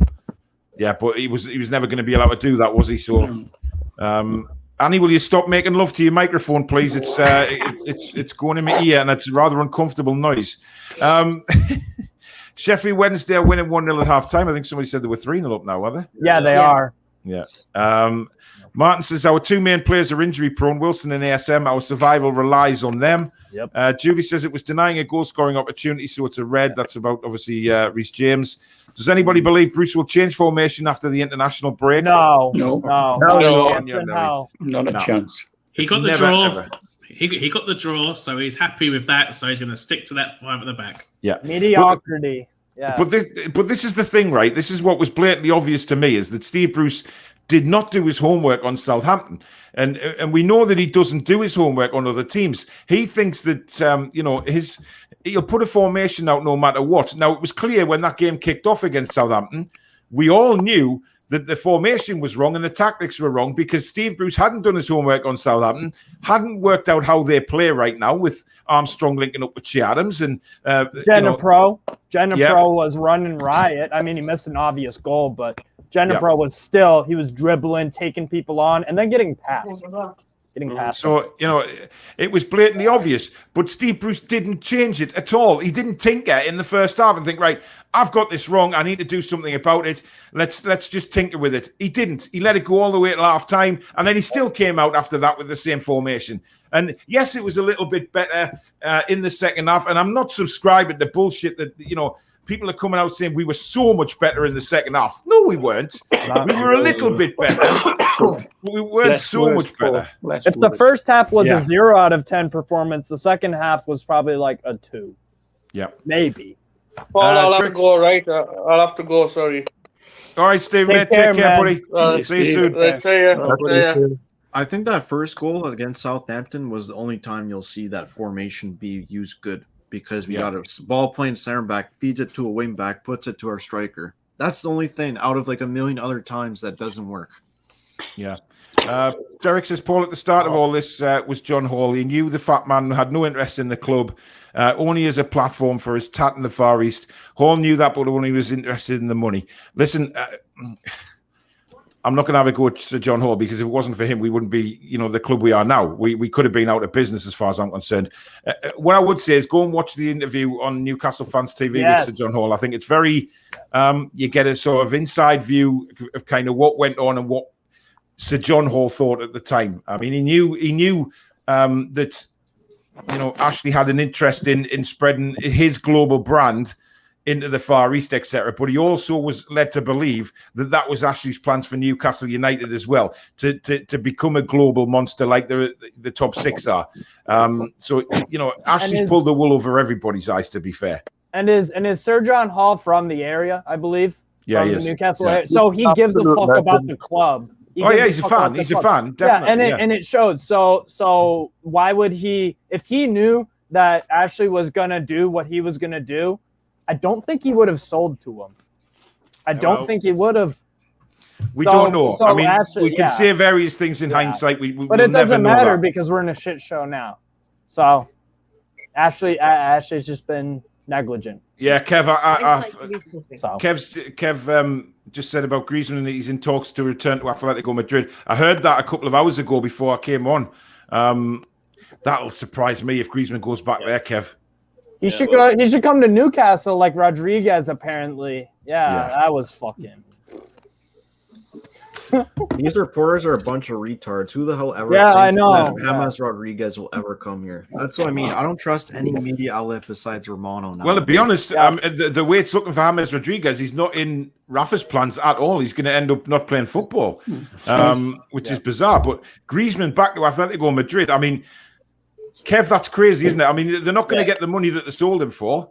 No, they're not. It's a loan with an option to buy, and I think it's because Chelsea's agreed terms with that Miggy as well. So I think it's a replacement for him. Probably that's what. But the thing is, and it's turned into an Atletico chat. But I'm just gonna say this: they already have Joao Felix.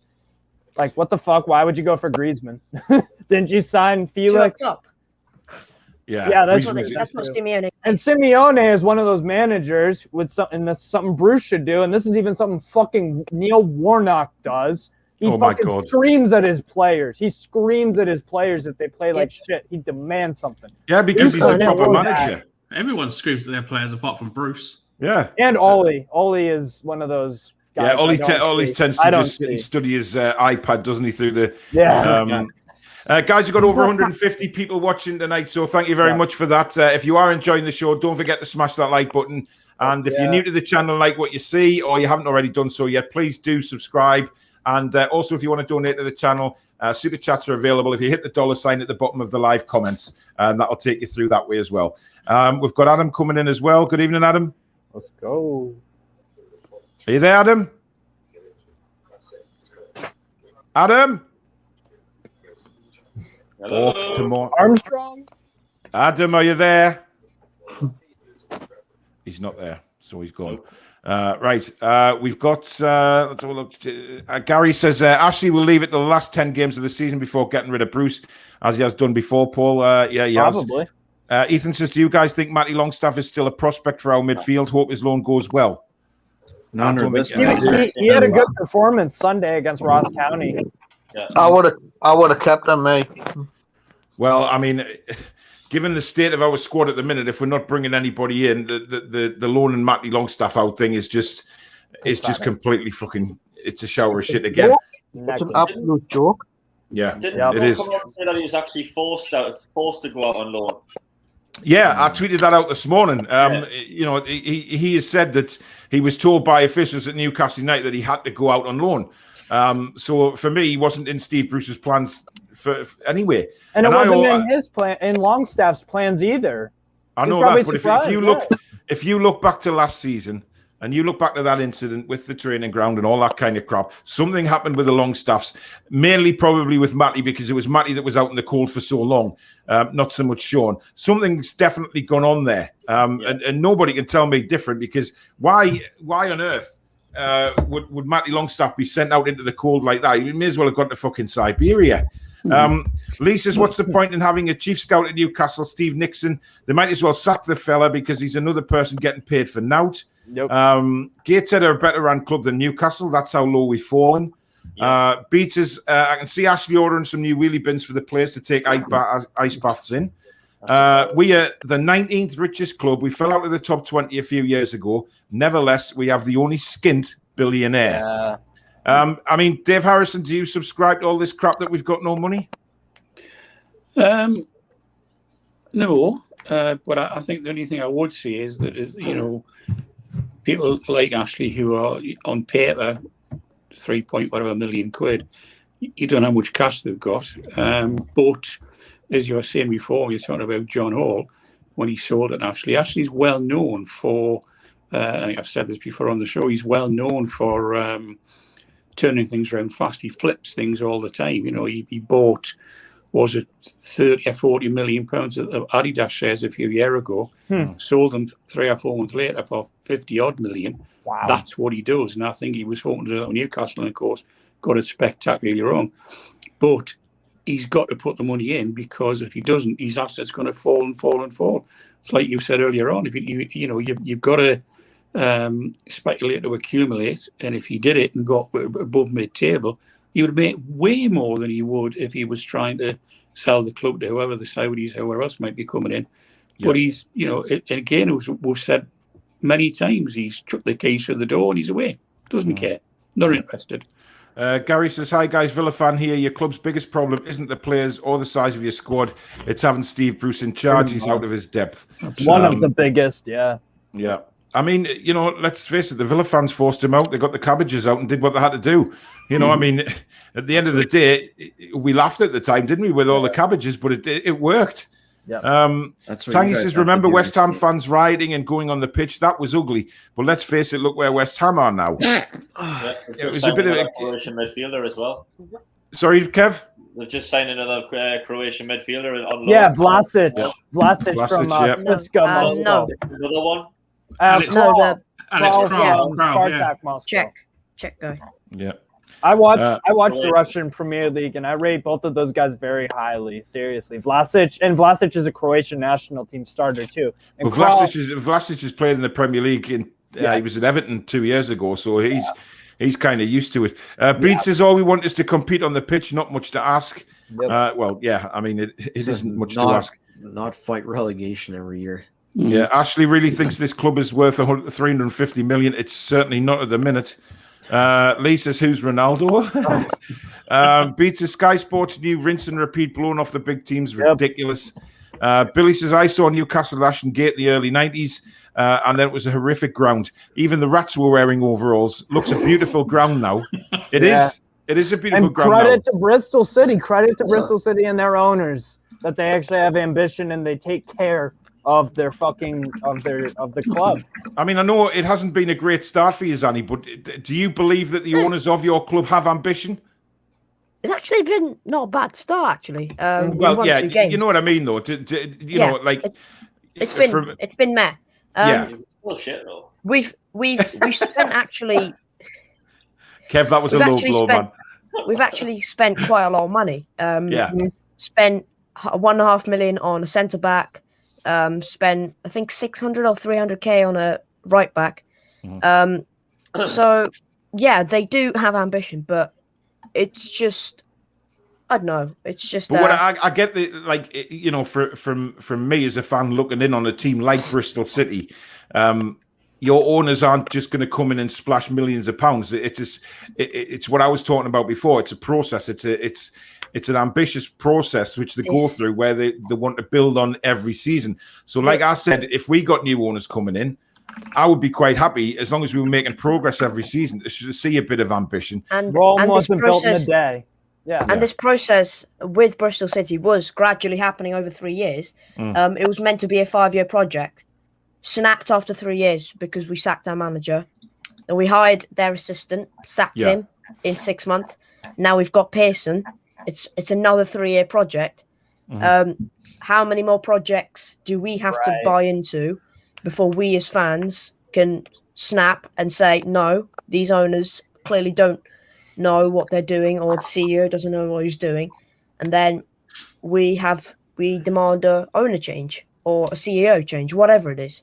At the moment, it's going well because Pearson is, well, he's not doing well, but he's trying to get a tune out of his team and he's saying the positive things. Listen, I think your team will be up there. I really do at the end of the season. I think you'll be in the playoffs. I'd love to see Bristol City come up, to be honest. I think it's one of them. I'm sick of the same old shit coming up season after season. I'd like to see some new teams like Brentford, you know, for instance. And that's down to the Premier League. That's down to the Premier League. Yeah, definitely. Beats says Wolves in talks with Kamara. We were linked with Chris Kamara, not Bouba Kamara. That wouldn't surprise me at all. Multiple sources have confirmed talks between NUFC and Leicester have been taking place. Look, chalked, man. Luke Edwards' latest tweet, but it's not happening. Who's that? Divock Origi. Wow. Where's he gone? New deal with he's not. Liverpool. That's a fake account. That's a fake account. Come on. Look at the tag. What? Look at the bio. Come on, Kev. Come on, Kev. Did Origi go somewhere? No. Would you guys take him at Newcastle as a backup striker? Who? Origi. Of course I would. I've been banging on about Origi all summer. Same here. Origi out there, mate. Yeah, absolutely. Couldn't agree more. Imagine a player turning up for his medical and seeing the state of Bruce in his tracksuit. Yeah, you can see his fucking nipples through the tracksuit. Steve Bruce says he saw Manuel Neuer in Greg's today buying a steak bake. Yeah, of course he did. Neville says it's going to be a long season again. That is an understatement. Steve Bruce says it's not Newcastle, it's Newcastle. So even he's having a go at you, Jace. Newcastle. I think it's easy to say. Sit and swivel. Jace, why don't you wave that sign back to Steve Bruce? It's behind your shoulder, buddy. No, this is how they mean Hey, there you go. That's how they say it in the chat there. Newcastle. Yeah, Newcastle. Why the fuck are they saying Newcastle? God. Troll says Bat's not very nice. Oh, God damn it, not the Bats. I'm never going to live that down, am I? Steve Bruce says, Paul, you've had a couple of bats, not rants. Level 7 Dave in the house. What's that? Why are people No, he's not, David. He is really not on his way to Tyneside. Yeah. Maybe John says Rondon to Everton is a done deal. What a shame. Exactly. These nuggets and numbers, Coke. So Rondon's gone to Everton. How is your bat, Paul? He's fine. What, Kev? Rondon's not a done deal yet. There you go. It's behind you, Paul. See, this is the thing about transfer deadline day. We get various sources saying one thing, various sources saying the others. Fuck those sources. Right. Okay. He's on your head. Whatever. Matty Longstaff is on his way to Newcastle in a Jokineer twist similar to Shane Ferguson. God, can you remember that? Bloody hell. Sheffield Wednesday 3-0 up. Anthony says, will be this season's Premier League whipping boys. Probably. Thomas is apparently at Hillsborough right now, watching the under-23s. Welcome, Santiago Munoz, says Jorge. Oh, God. Paul, did you kill that thing last night? I don't know. I think it's under one of me bags in here that I crushed it with. Gromit says Kamara rejected our loan deal. No surprise, we are a novelty club. Banter club, novelty club, whatever you want to call it. Stick Andy in the penalty box, Paul. No, I'm not going to do that. Kraft link with Fulham, Andy Carroll link with Reading. Welcome to Newcastle, Santiago. Apparently, Andy Carroll's deal has fallen through, by the way. I think. Oh, there's a surprise. He's probably asking far too much money. We hijacked the deal at the last minute. Oh, no, Jace. No. I said that last week, Paul. No, we're not even going there. Dave Harrison. I'm with you, but both I of can see it coming off. Can you imagine if that happens? Oh God! I mean, that would just tip everybody's temper over, wouldn't it? Really? I mean, Jesus Christ. Tom says Javier Manquillo has got to play more games. Also, why doesn't Bruce not play 4 instead of 5 at the back? That is the question that we've been asking for a long, long time now. Why does the ASM strap his wrists up? Because they're made of glass, Martin. And when you're made of glass, you have to have things very, very tightly wrapped around you in order for them not to smash. You move house, you move your glass table, you wrap the buggers up. And that's exactly what ASM does, even though, somebody said before earlier on that he looks like something out of The Mummy, which he clearly does. So we love him, though. We love him. Yeah, we love him, but, he is frustrating at times. But then again, flair players tend to be like that, though. Flair players are like that, very... you look back to the days of Ginola and Laurent Robert and think players like that. They were very frustrating at times as well. Archie, apparently you're trying to get on the show. I'm overjoyed. Bloody Nora, man. A lot of conversation going on. Hit the like button, says Julie. Thanks, Julie. Bruno and Ronaldo rolling around together. Oh, can you imagine? Bruce is nothing but a puppet, Annie. Yep. Annie's never said anything good about Steve Bruce tonight, so Steve Mag says Steve Bruce has said I'll take my clothes off many times, and then he still plays 5 at the back versus Burnley in the Carabao Cup. Yeah. Sorry, not gloves. Not clothes, gloves. I don't want to see Steve Bruce take his clothes off. Holy shit. Oh, God, there's a site. We'll have to leave therapy to get rid of that warhead. I don't agree with that comment that Derek's put up there. It's not Ashley's fault. It's John Hall. I mean, clearly, that Derek has a bit of an angle with John Hall. You need some mods in your stream because there's some fucking porn account spamming in your chat right now. Is there? I can't. Oh, there you go. What bloody hell. Chippers, I don't want your website advertised on my channel. Thank you very much. They're kicked out now. So not me. Chippers, it wouldn't kick you out because you fucking run the channel. Rodrigo Vilca close to joining a team on loan, apparently. Newcastle Fans TV, Soccer Steve, head goal into the stanchion, man. Okay. Fuck war! Carl says, heard we're going to sign Neymar defenders, Neymar midfielders, and Neymar strikers. That's a good one. That's a good one, Carl. That's good. Top one. Rodrigo, yeah, we've seen that one. Well said, Paul, says Louis. Ginger says, then you have no right to complain, Paul, as by going to the stadium, you pay your money to him and let Sky pay him the big money because you attend. Look, I don't agree with that, Ginger, at all. Mike Ashley doesn't need our money anymore. Money is not an issue to Mike Ashley. He doesn't, let's be honest here. He doesn't give a damn about attendance figures, whether there's 50,000 or none. He's a billionaire. He doesn't care now. Yeah. So that doesn't wash for me. I think out of all the revenue owners make nowadays, I think tickets are the lowest percentage. Oh, it's part of it, Yeah, of course they are. It's the Sky TV money that brings in these owners' money. Yeah, exactly. Anthony says West Ham are doing some good business. How things have They changed really since they are. kicked off at their owners. I don't know how these just go down and get sold to an ambitious owner. Yeah, I think I'd agree with that totally.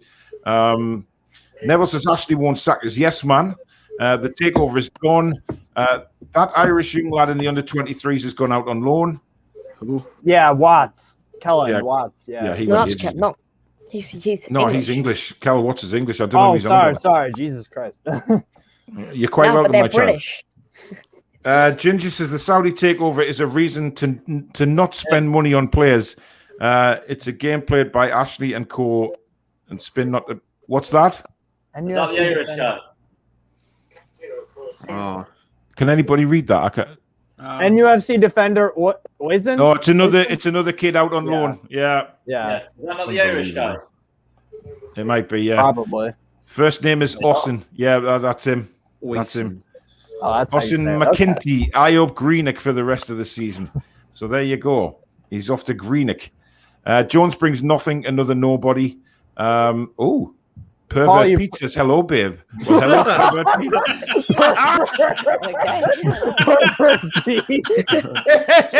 I think John Sinclair's moonlighting again, guys. Honestly, Herbert the Jesus pervert and Christ. Herbert Pete. That's I'm sorry, but I've got to block Pervert Pete. I don't do things like that. That's something I never thought you'd say. Oh, damn, I got to block Pervert Pete. Oh, I know.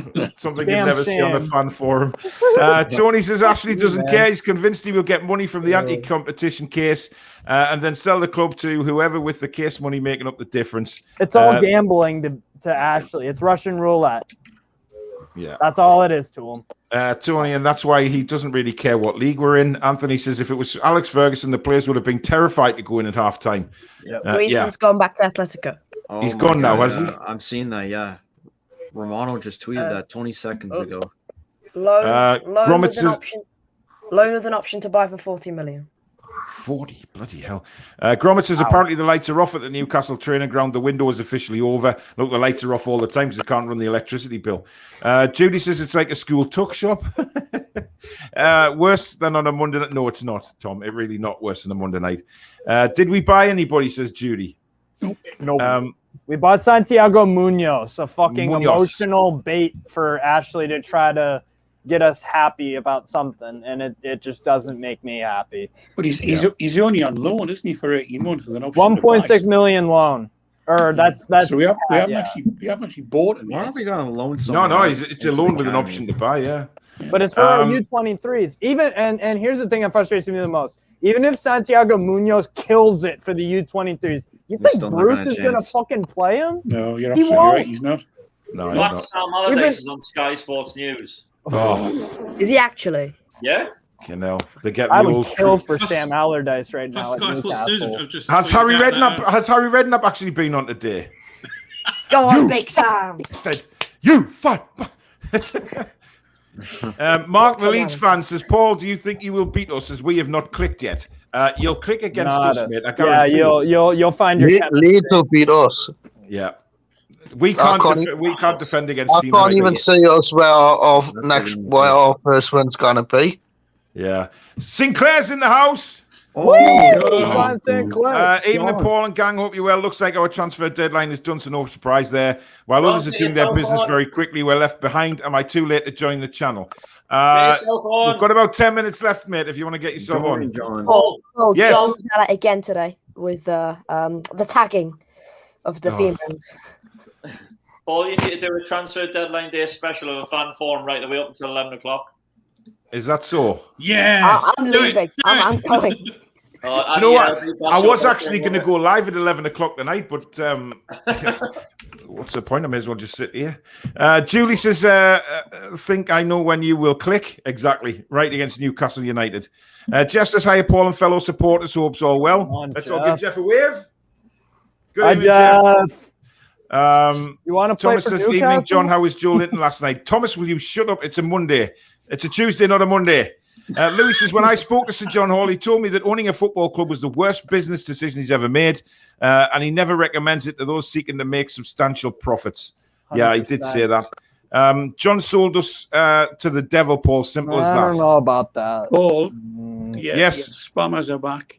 Are they? Yeah, the webcam people have put another 4 or 5. Oh my God. Oh, wow.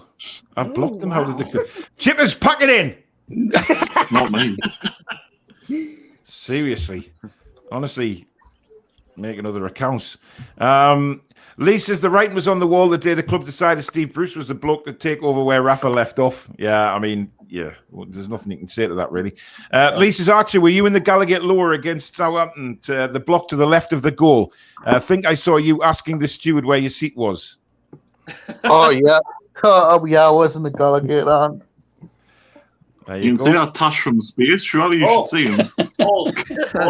Yes, Kev. In Sky Sports News now, it's going across the screen that the talks are broken down for Hamza Chowdhury between Leicester and Newcastle. Oh, there's a surprise. They've been broken down. What a shock. Wow, Yeah, I'm I'm so surprised.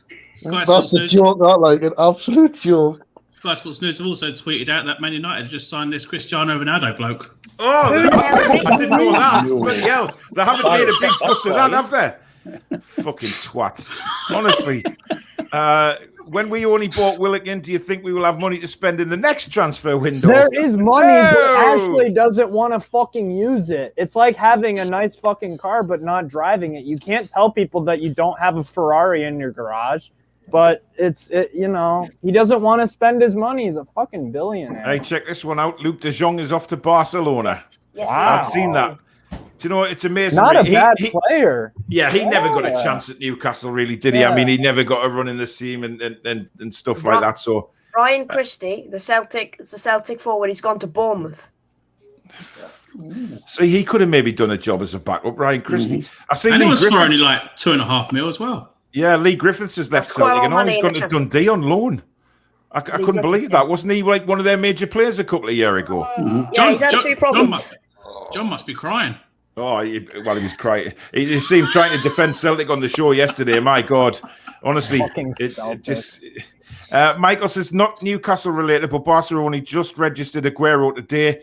Alba and Busquets had to take pay cuts for it to happen. Yeah, we know the financial problems of Barca. Yet Real Madrid claimed there was skin, but then they put a £189 million bid in for Mbappe earlier today. It's amazing how they can just make money appear. Judy, thank you for the super chat. I really do appreciate that. Feeling guilty that everyone's got sweets but you, Paul. So here's some money for some Skittles and a can of Raid for when the moth shows up. That's a great super chat. Yeah. Jesus, thank you very much, Judy. I appreciate that. She's just a top woman, isn't she? I'd love to meet her. And well, yeah. I mean, I'm trying. I really want to get her on the channel because I think doing a show with Judy could be quite fun. Yeah. It needs to be on the Four Horsemen as a special guest. Oh God, Jesus! I don't think I could take it. I think my channel would be off the air in about 5 minutes if I had Judy on. Christ. Tangy said, what happened to the big Super Six of the Premier League? Ronaldo, 500 grand a week. Grealish to Man City for 100 million. Lukaku to Chelsea. No transfer embargo. No points deducted. No ban from Europe. Fuck that. Apparently Nathaniel Chalobah is in talks with Fulham to go to him. Chalobah should be a first-team Chelsea player. I'm sorry. He's Nathaniel Chalobah, not Trevor Chalobah. Oh, sorry. All right. Okay. Nathaniel's a kid. He's only a kid, isn't he? No, he's a little bit older. He's older than Trevor. Yeah. Oh well, what the hell? Quite a good player. Steve Bruce says, anybody recommend any decent takeaways in Newcastle? I'd take yourself away, Steve. A long way from the fucking city. Ben says, owner shit, manager shit. Yeah. Team shit. Tangy says Man United versus Liverpool was called off at the end of last season. Fans breaching the stadium, just a slap on the wrist, and now they can buy players like Sancho, Varane, and Ronaldo. Listen, if Newcastle fans did that, you can guarantee that it would be a much harsher punishment, points deduction, and everything else that goes with it. Paul said you should be recommending us, Bruce. Didn't Leyton Orient a few years ago have like a pitch invasion, and then they got like really fucked? Like a punishment or something like that because they were getting relegated in their own. Yeah, I remember something about yeah. So and they got fucked. I'm pretty sure. You guarantee that would happen to Newcastle. Yeah. To be fair, Archer still looks like a reject from The Hobbit, says Tony. Wow. Premier League is corrupt. Ben says, one day, lads, we will get a trophy. That's the spirit, Ben. That's the spirit, my man. The Pepsi Cup. Steve Bruce says that's an Art Attack special, Jason. Talking about your little sign. John wants the link, Paul. The link is in the live comments, Sinclair. You dozy git. Read the tweets, man. It's at the top of the page. It's pinned at the top. Steve Bruce, you take away 20k a week from Newcastle anyway. What more could you want? Exactly. And then Steve says, Blue Peter, eat your heart out, sign that, Jason, lad. So, yeah. Bruce out of the club, city, country, and earth, says Trolls. Okay, the earth is a little far. We'll let Mother Nature take care of Bruce whenever that happens naturally. You know? Yeah. There's no point in boycotts. Ashley already has our money, so why bother? Nothing's going to change. More chance of the bat signing for the Toon than an actual player. Can we stop talking about the bat? Because I'd just like to say I still haven't checked behind this green screen. I don't know what's behind it. I'm going to bring my puppy in shortly. But by the way, the pup got weight today, and he's 11 weeks old. Would anyone like to take a guess on his weight in kilograms? I don't know. Fucking kilograms. I don't know. 30 he's just under 12. Hey! And he's only 11 weeks old. 50 pounds. Oh, my heck, he's really a big lad. Yeah, I took him to Pets at Home today for a collar after I'd been to the vets with him, and I literally couldn't carry him. It was just unbelievable. So, yeah, he's going to be a big fella. So, Chippers, if you keep putting your website on my channel again, I will send him round to your house. Ben says, how do you think Bruce was feeling when the chants were ringing around the ground? I don't know. He's an egomaniac. It probably pissed him off, and he's probably like, why can't people see I'm so amazing? It didn't light a fire under his belly. Hold the phone. Hold the phone. Sinclair is in the background. Yeah! With a green screen! Oh, yeah. No way. He's got a green screen, look! No way. Yeah! No.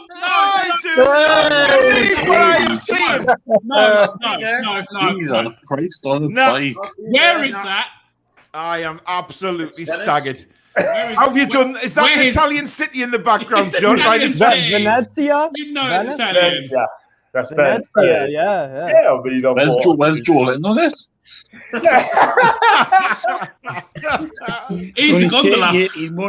Oh my God! Who's dropped off now? Annie's gone again. Annie. Yeah, fucking Bristol City Wi-Fi. Yeah, it's terrible. Tom says he would have Pape Cisse back just to go out and get him. Yeah, well, I don't know. Ryan. Oh, God. Why are you on the channel and you're commenting? It doesn't. What are you doing, man? Ryan, what's a sutana? What? What's a sutana? Sutana? You didn't type it right. You forgot the age, Ryan. Come on. You're taking the Mickey out of the way they say Newcastle, and then you've spelled Southerners wrong, you daft bugger. Southerners. Okay, well, you guys know what I mean, though. Whatever. Truls says, what would you do, Paul, if our club changed to the Bats? Truls, I'd fly over to Norway and bomb your fucking house. Lee said Fleetwood have beaten Leicester's under 23s 4-0. Thoughts on Newcastle getting Santiago for the under 23s? John, what do you think about the Santiago Munoz signing? Do you think it's just a PR stunt? John Jolinton's love child. Well, sorry, all of that to we needed first team players to be signed up, not under 23s, to be fair, because we need to, you know me, we need to improve the squad because we saw 5-6 players out of the club. We only got one in. But our squad's just so weak. But going back to Munoz, I haven't got a clue who this guy is, right? I know he's from Mexico, but he's going to go on the under 23, so we'll probably find out that way, mate. He has 13 professional appearances to his name. Like, I know a bit about Munoz. I probably have seen him play. I watch Liga MX sometimes because he was with, not Tijuana, Santos Laguna. And I know that they made CONCACAF Champions League too, but he has 13 professional appearances to his name. Never been called up to the Mexican national team. He's played like U17s, U19s, 23s, whatever. But that's the thing too. It's just like it's a PR stunt. That's how I see it as. And even if it wasn't, even if he's a proper player and he kills it for the U23s, Bruce won't give him a chance because he doesn't play young players for whatever reason. So it means fuck all until I'm proven otherwise. I told you yesterday. This I totally agree. I mean, yeah. Okay, it may come good, it may not come good, but if you look at our record of buying youth players in the club, it's not exactly great, isn't it? Like, you know what I mean? It's not brilliant. Let's be real about it. But we need the players further now. And the only way to do things with it now is to get rid of this manager, get someone like Eddie Howell in, because he likes young players coming in and he gives everyone a chance. Excuse me. Well, he's still at Bournemouth. Right, I mean, he's done absolutely a fantastic job. I know people's going to say, "Oh, he got relegated," but listen, he got them through the leagues. And this manager, sort of thing, he's young, he's talented, and I think he'll do bits. Do you know what I mean? He plays attacking football too, and that's exactly what our fan base just craves. Rightfully so. Very true. Michael says, "Surprised John hasn't done a live stream outside the training ground today." Steve Bruce says you can tell that fella in the 90s Toon shirt is from across the pond. He never shuts up. Listen, I'm not going to shut anybody up for being enthusiastic about my football team. End of story. You know, enthusiasm is what's it all about. If we didn't have enthusiasm, we'd have nothing at the minute. So I'm not going to knock anybody for having that. Getting spammed again. Thank you very much. Yes, the spam is gone. You know, I'm monitoring Chipper's IP address as we speak. Chip is getting the webcam bots on the chat again. Steve Bruce says, "Good-looking lads on this stream, so don't have to watch your nonsense with those comments, daft twat." Okay. I think he's talking about the Rudy Doody channels that they're trying to advertise on here. Spams are pissing me off, says Thomas. I know. Well, they're pissing me off, but all I can do is ban them as they come on. Strasbourg Steve, I mean, there's another one. You're on the bloody stream and you're commenting. No one wants hoy boys or girls, pervert, piss off. Well, you need to learn to spell you and Ryan. Obviously, across the pond, you can't bloody spell. They were so dumb. Is right on the keyboard, but right beside each other. Yeah, you really need to speak proper England. Ben says we have to get them on that webcam. I'm saying Newcastle. I'm saying Newcastle. People in comments are saying Newcastle. Oh, Newcastle. What? Newcastle. Right now, I couldn't give a monkey's turd. Right, I'm more bothered about deadline day. Judy says, "Hot girls and boys, what did they want me to do? Donate an air conditioner." Oh, God, I don't mind. If we only got one person in and one for the under-23s, do you think we'd have money to spend in the next window, or are we just looking at loan deals? Look, we're not going to spend anything while Ashley's here. Bradley says, when should we expect Vilka to make it into the first team, or is he not good enough? Has anybody seen him? Never seen him. He's supposed to have gone off on loan today, hasn't he, Paul? I believe, yes. I'd seen that he was interested in going. I'm not sure he has, though, Dave, because I did see rumours he was, but I've heard no confirmation of it. Oh, okay. So I'm not sure. I'll look that up. Yeah, I don't think he had. I haven't seen any confirmation of it. I bet a chance of signing. What? Who's having a wank? It's that Gillian Maxwell comment. Oh, Gillian. Yeah. More chances. Oh, Jesus. Chippers just looked like he busted a nut. Andy says, "I really think if we lose the first 8, it will be impossible for Ashley not to sack him. It sounds ridiculous talking about loans." Ben says Celtic is shit. Oh, John's on the stream now. John, would you like to tell everybody how Celtic got on against Rangers on Saturday? Or Sunday, whatever it was. Well, I'll tell you what. I'll say look at these papers because I'm not going to say anything anymore. That's gone. That has passed now. I'll look forward to the next game. Thank you. Oh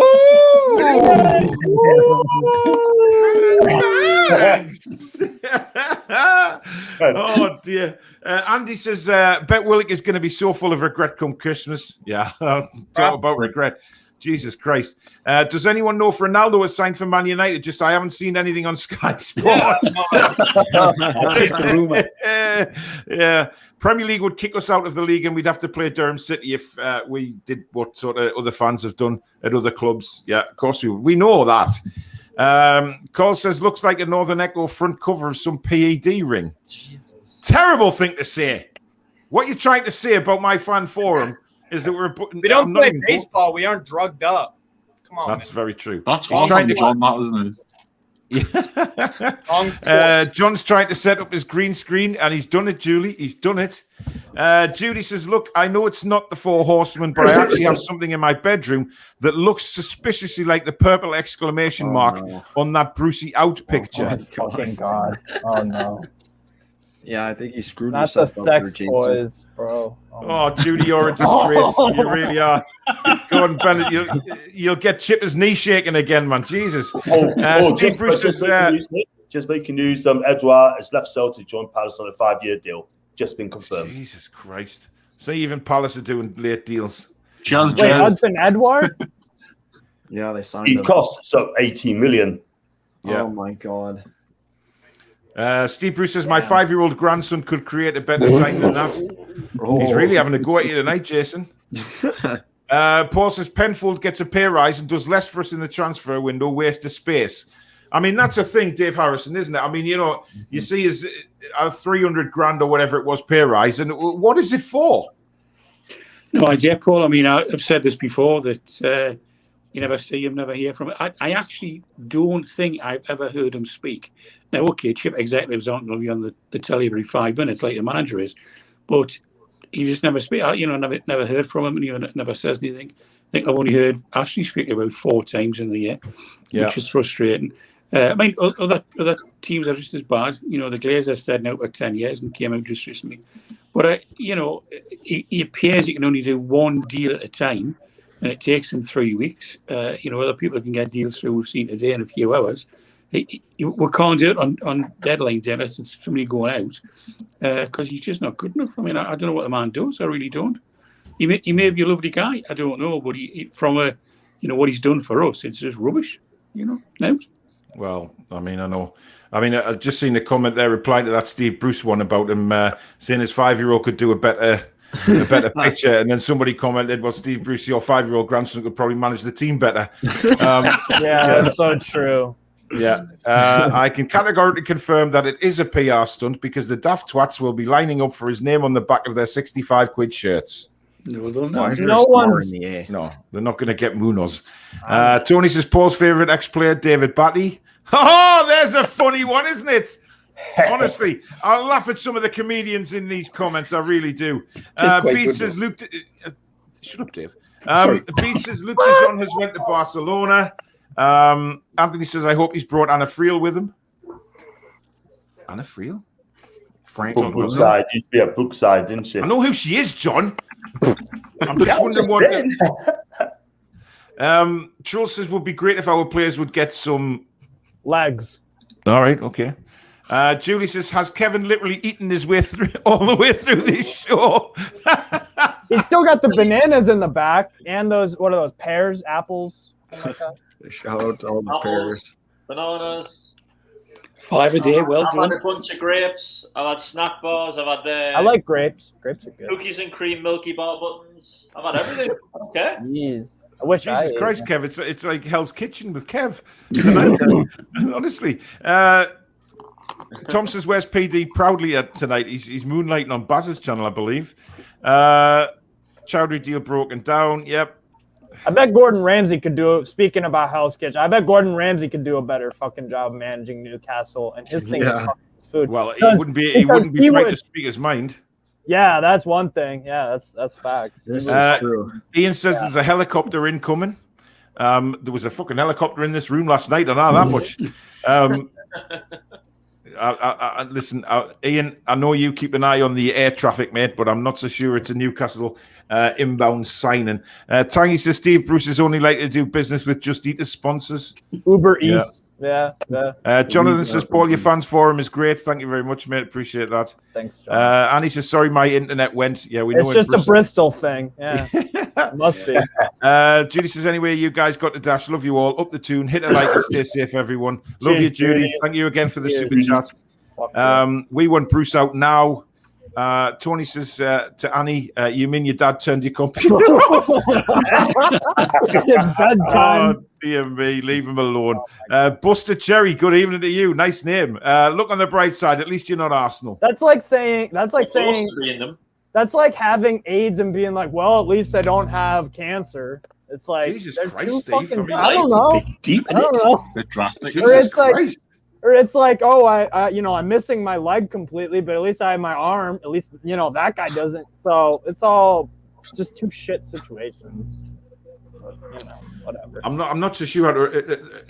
There's a ship going past somebody's house again by the sound of things. Paul said that's a valid point. Has anyone ever heard Penfold's voice before? I've never heard the guy speak before. Wasn't it him that said not long ago he was going to open communications with the fans? Yeah. Lies. He did, absolutely. Apparently Anna Friel was in the movie Goal. I haven't actually seen that film yet. I haven't either. I've never heard of it. I'm going to have to watch it. Ginger says the problem is fans need to push for a director of football to get players sorted and sack Nixon and get a new head scout. I actually agree with that. I don't know what Nixon does. Yeah. I mean, we never hear about these backroom staff, and we never hear about any scouts or anybody like that. It's pig and ridiculous. I mean, whoever scouted Joe Linton should have been sacked. A long time ago. That was John, wasn't it? Well, yeah. Behave yourself, Chippers. I never even heard of the guy, Chippers. I never heard of this guy. No, I've never heard of. I've never heard of. Paul, we're all right. It's after the 9 o'clock line. We can say anything we want now. You're fine. Well, it doesn't friggin' matter on this channel, does it? Really? Through the window now. Oh no.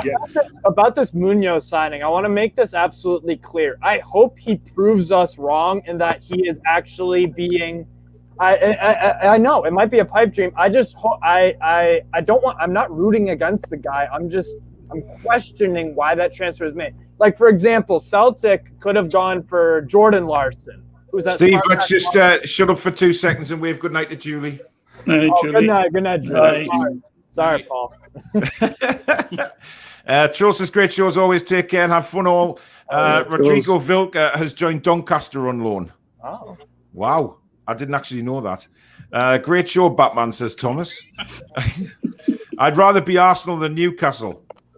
I'll tell you what, there's not much between us at the minute. Great show and click the like button, says Mark. Are we going to sign Chowdhury from Leicester? Oh. Are we going to answer him after 3, guys? 1, 2, 3. No! Jory Sancaster says, evening lads, Sky breaking news, Bruce is still manager of NUFC. Never. Derek says, is it true that John likes Milky Bars? Oh, shit. Vilka joined Doncaster on loan. Ginger says, all of Newcastle scouts are non-league scouts from an area. None of them have ever signed a quality player because Almiron is shit and Saint was scouted by Carr. All right, I disagree. I disagree with that because Almiron is not shit. There was interest when Miggy was playing with Atlanta United. I remember there was interest from other teams besides Newcastle. Like it wasn't just this, oh, let's pick up this guy because why not? Like it wasn't. He was a proper player and he was from Paraguay. And he just took the route of going from, because that's what MLS is becoming nowadays. It's becoming a really good bridge to Europe, and you're noticing more MLS players move from, like with Venezia, they signed 3 guys from MLS and academies for their first team. So it's becoming a proper destination and a decent enough league to give it the credibility. Almiron is not shit. It's that Bruce plays him out of position, and until that changes, he's going to have terrible performances until he is played as a 10 under a striker. Facts. That's it. Facts. Yeah, absolutely. He's bang on. Absolutely. Yeah, I realise that, but do you guys actually think that he's got the build for the Premier League? Because he just looks... because in South American football... as a centre midfielder. Mm-hmm. Because in South American football, it's rough and tumble too, and he plays very, very well with Paraguay. Paraguay do not have a better squad. He does play well when he. What is that? Or get lost. Go to Valencia if you want fucking bats, man. Let me slip. Saving this report. Get bloody Judy again. I just thought you had a right to know. Yeah. Hugo says Almiron is a good player. The problem is the position that he plays. 100%. Ginger then says he is shit. He has no bollocks. He can't attack when we played him for 7 months as a number 10. He is crap, not built for this league. And the MLS is where Premier League players go to retire. Fact. It's not a fact that you could say that. You could say that 15 years ago when David Beckham But like for example, Atlanta United just signed Luis Araujo from Lille, and he's 26 and in the prime of his career. He was playing Champions League, Europa League football with Lille. He is a proper player, and he actually moved to Atlanta United for $12 million. Listen, I'm not going to slag the MLS, so I quite like watching the MLS. I think there's some decent football played in it. It's certainly better than the football we watch at St James's Park. I know that much. True. Paul says Peter Crouch did okay, and he was a lanky stick. Derek says, no offense, John, great guy, keep it up. Callum says we are going down. And Paul says we only need one transfer to improve the season dramatically, the manager. I not to get rid of the manager. Sack him and get Eddie Howe in. Yeah. That's all you need Eddie to do. Howe, who's that? Who's Eddie Howe? I thought he said Howell as well. I'm like, the problem is, do you not have glasses in your cupboard or anything like that? Like cups or glasses or anything? Having problems with this a minute. Say again, I couldn't hear you there. Sorry. Kev, go on, ask him again. Do you have like any glass or any cups or anything to drink out of rather than big plastic bottles? Yeah, sometimes. In your trophy cabinet behind you. Well, there's no trophy cabinet behind him. It's a fucking Italian city. Kevin, he's got a glory hole next to his ear. Have you not noticed this? Best league. See now, John will go on his. It's really not the best league, though, is it, John? It's just not. What's not the best league? Average scores, 26 scores every single game. Every single game. Watch it. Just watch. It's going to be exciting this season. John, what time's your Man United live stream on for Ronaldo signing? Is it tonight, tomorrow night, the night after, the night after that, or? Man United the week on Saturday. Join that one, mate. You're going to join us on Saturday week for the Man U game. If I'm not there, I'm still debating whether to go, to be honest. Yeah. How many times? That was Man United top ones. We're always Man United women on. Yeah, well, we know you've got a strong Man United fan base, John, judging by the amount of Man United birds that you tweet out to on a weekend. Morning all. Yeah, morning all. Does anybody need some? Hello, my lovelies. Anybody need some hot loving? John wears ours on a Friday, like sweet. Anyway, shut up. Let's get on with it. Tony says, I feel sorry for Miggy. Think he's just getting shit coaching. He has no clue what he is meant to be doing. 100%. Callum says, our team is worsened because we got rid of players and we haven't replaced them all. Our squad is thin. And the players under one injury and we're done. And the other problem is, I think Wilson's out for what, 2-3 weeks, right, John? Yeah, I think he's out.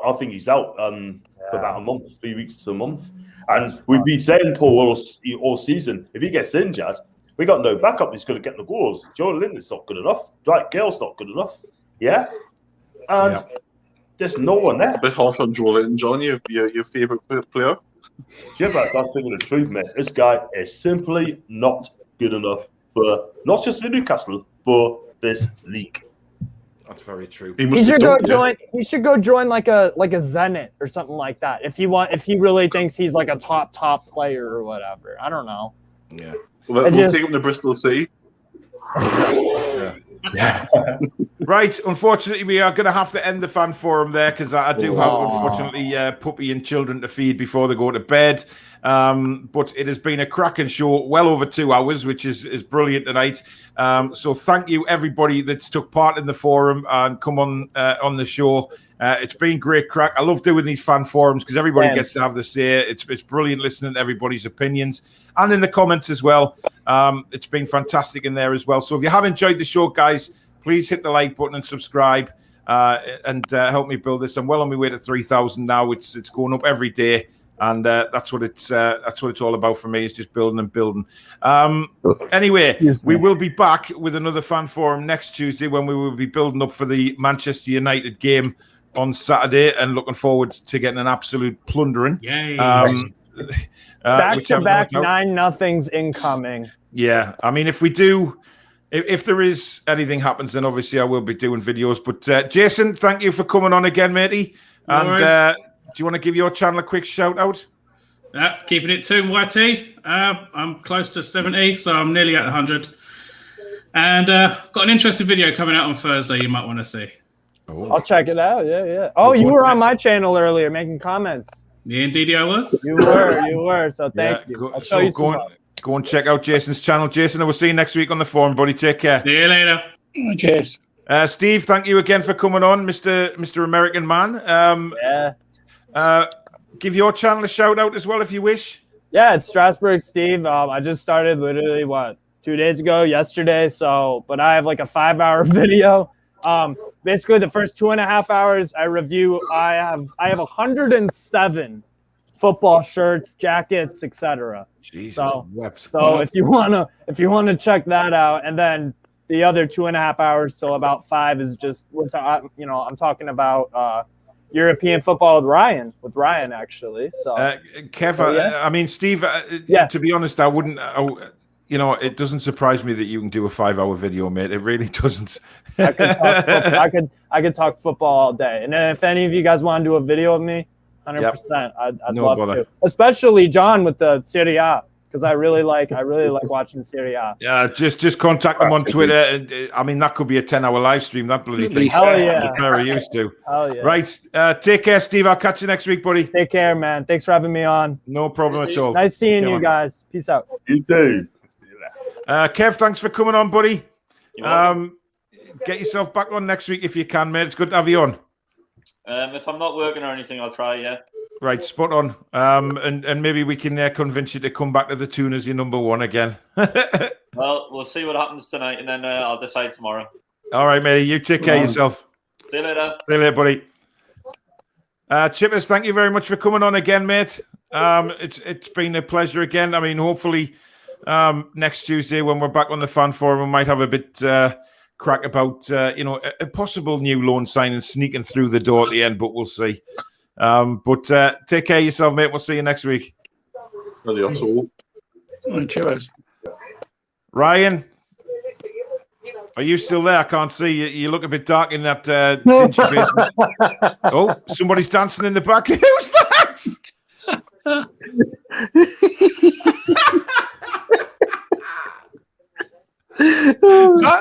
What the hell? Does he realize he's still on camera? I'm worried about what's going to happen here because I don't know if he still thinks he's on camera. Ryan! Ryan! Ryan! Ryan, are you there? Oh my god, I just had a howler. You do realize that your camera's still on and we saw everything? Yeah, I know. Okay. Well, I don't know what the hell went on there, but thanks for that. I should have just went on mute and off my camera. Thank you very much for that little bit of entertainment and bit dancing in the background there. That was very entertaining, mate. But my mom annoying me all the time. Thanks for coming on, buddy, and we'll see you next week. See you, mate. Yeah, see ya. Take care, bud. Take care, Landis. John, thank you very much for coming on, matey. Obviously, making your debut on the fan forum, and it's good to see you on having a green screen. You just need to adjust it very slightly because you've got a bit of buzzing over your right hand shoulder. But that comes. Just play around with it. You'll get that off eventually. Just play with it. But it's looking much better, matey. Congratulations. Very good. Right, I'll catch up with you soon, my man. Take care. You too, my guy. Archer, thank you very much for coming on again. Those handlebars are seriously huge now. It'll be very interesting to see how big they can go. Can let it go for a bit. Nice. So we'll see you a very, very... Wear your leather hat next week when you come on the show, mate. Okay, then. Right, take care, buddy. Catch you later. Dave, thanks again for coming on, mate. Enjoy the rest of your week, buddy, and we'll see you next Tuesday. Yeah, you take care. All right. Thanks for love the wife, mate, and take care. Yeah, you as well. Cheers, buddy. So there you have it. That was fan forum, a very long fan forum tonight, but really enjoyed it. Lots of different opinions. Obviously, the transfer window closing in an hour and 15 minutes time, and it's looking very bleak for Newcastle at the minute. I'll be very surprised by if we did bring anybody in on loan now. It certainly wouldn't be a permanent deal. It's going to be a loan deal now. There's no doubt about it. If we did get anybody through the door, but it's looking less and less likely, certainly with the club coming out and saying there's going to be no more deals. But hey ho, we're used to that at Newcastle. If you have enjoyed the show tonight, guys, please don't forget, hit the like button. If you're new to the channel and like what you see, plenty of shows coming up on here, recorded and live streams. So do consider subscribing. If you've watched us a few times and haven't subscribed already yet, please do hit that subscription button. And that's it, really. Another fan forum out the way for another week. We will be back at 7:30 next Tuesday night with another fan forum with a build-up to the Manchester United game. So that should be interesting as well. Lots of shows coming up. We've got the fantasy football on Thursday night. That'll be back again, seeing where everybody is in the league. And obviously, I will be doing some recorded shows on any news that breaks with Newcastle United. But thank you very much for joining the show again tonight. It's been brilliant. Enjoy the rest of your week, guys, and take care. Be strong. Be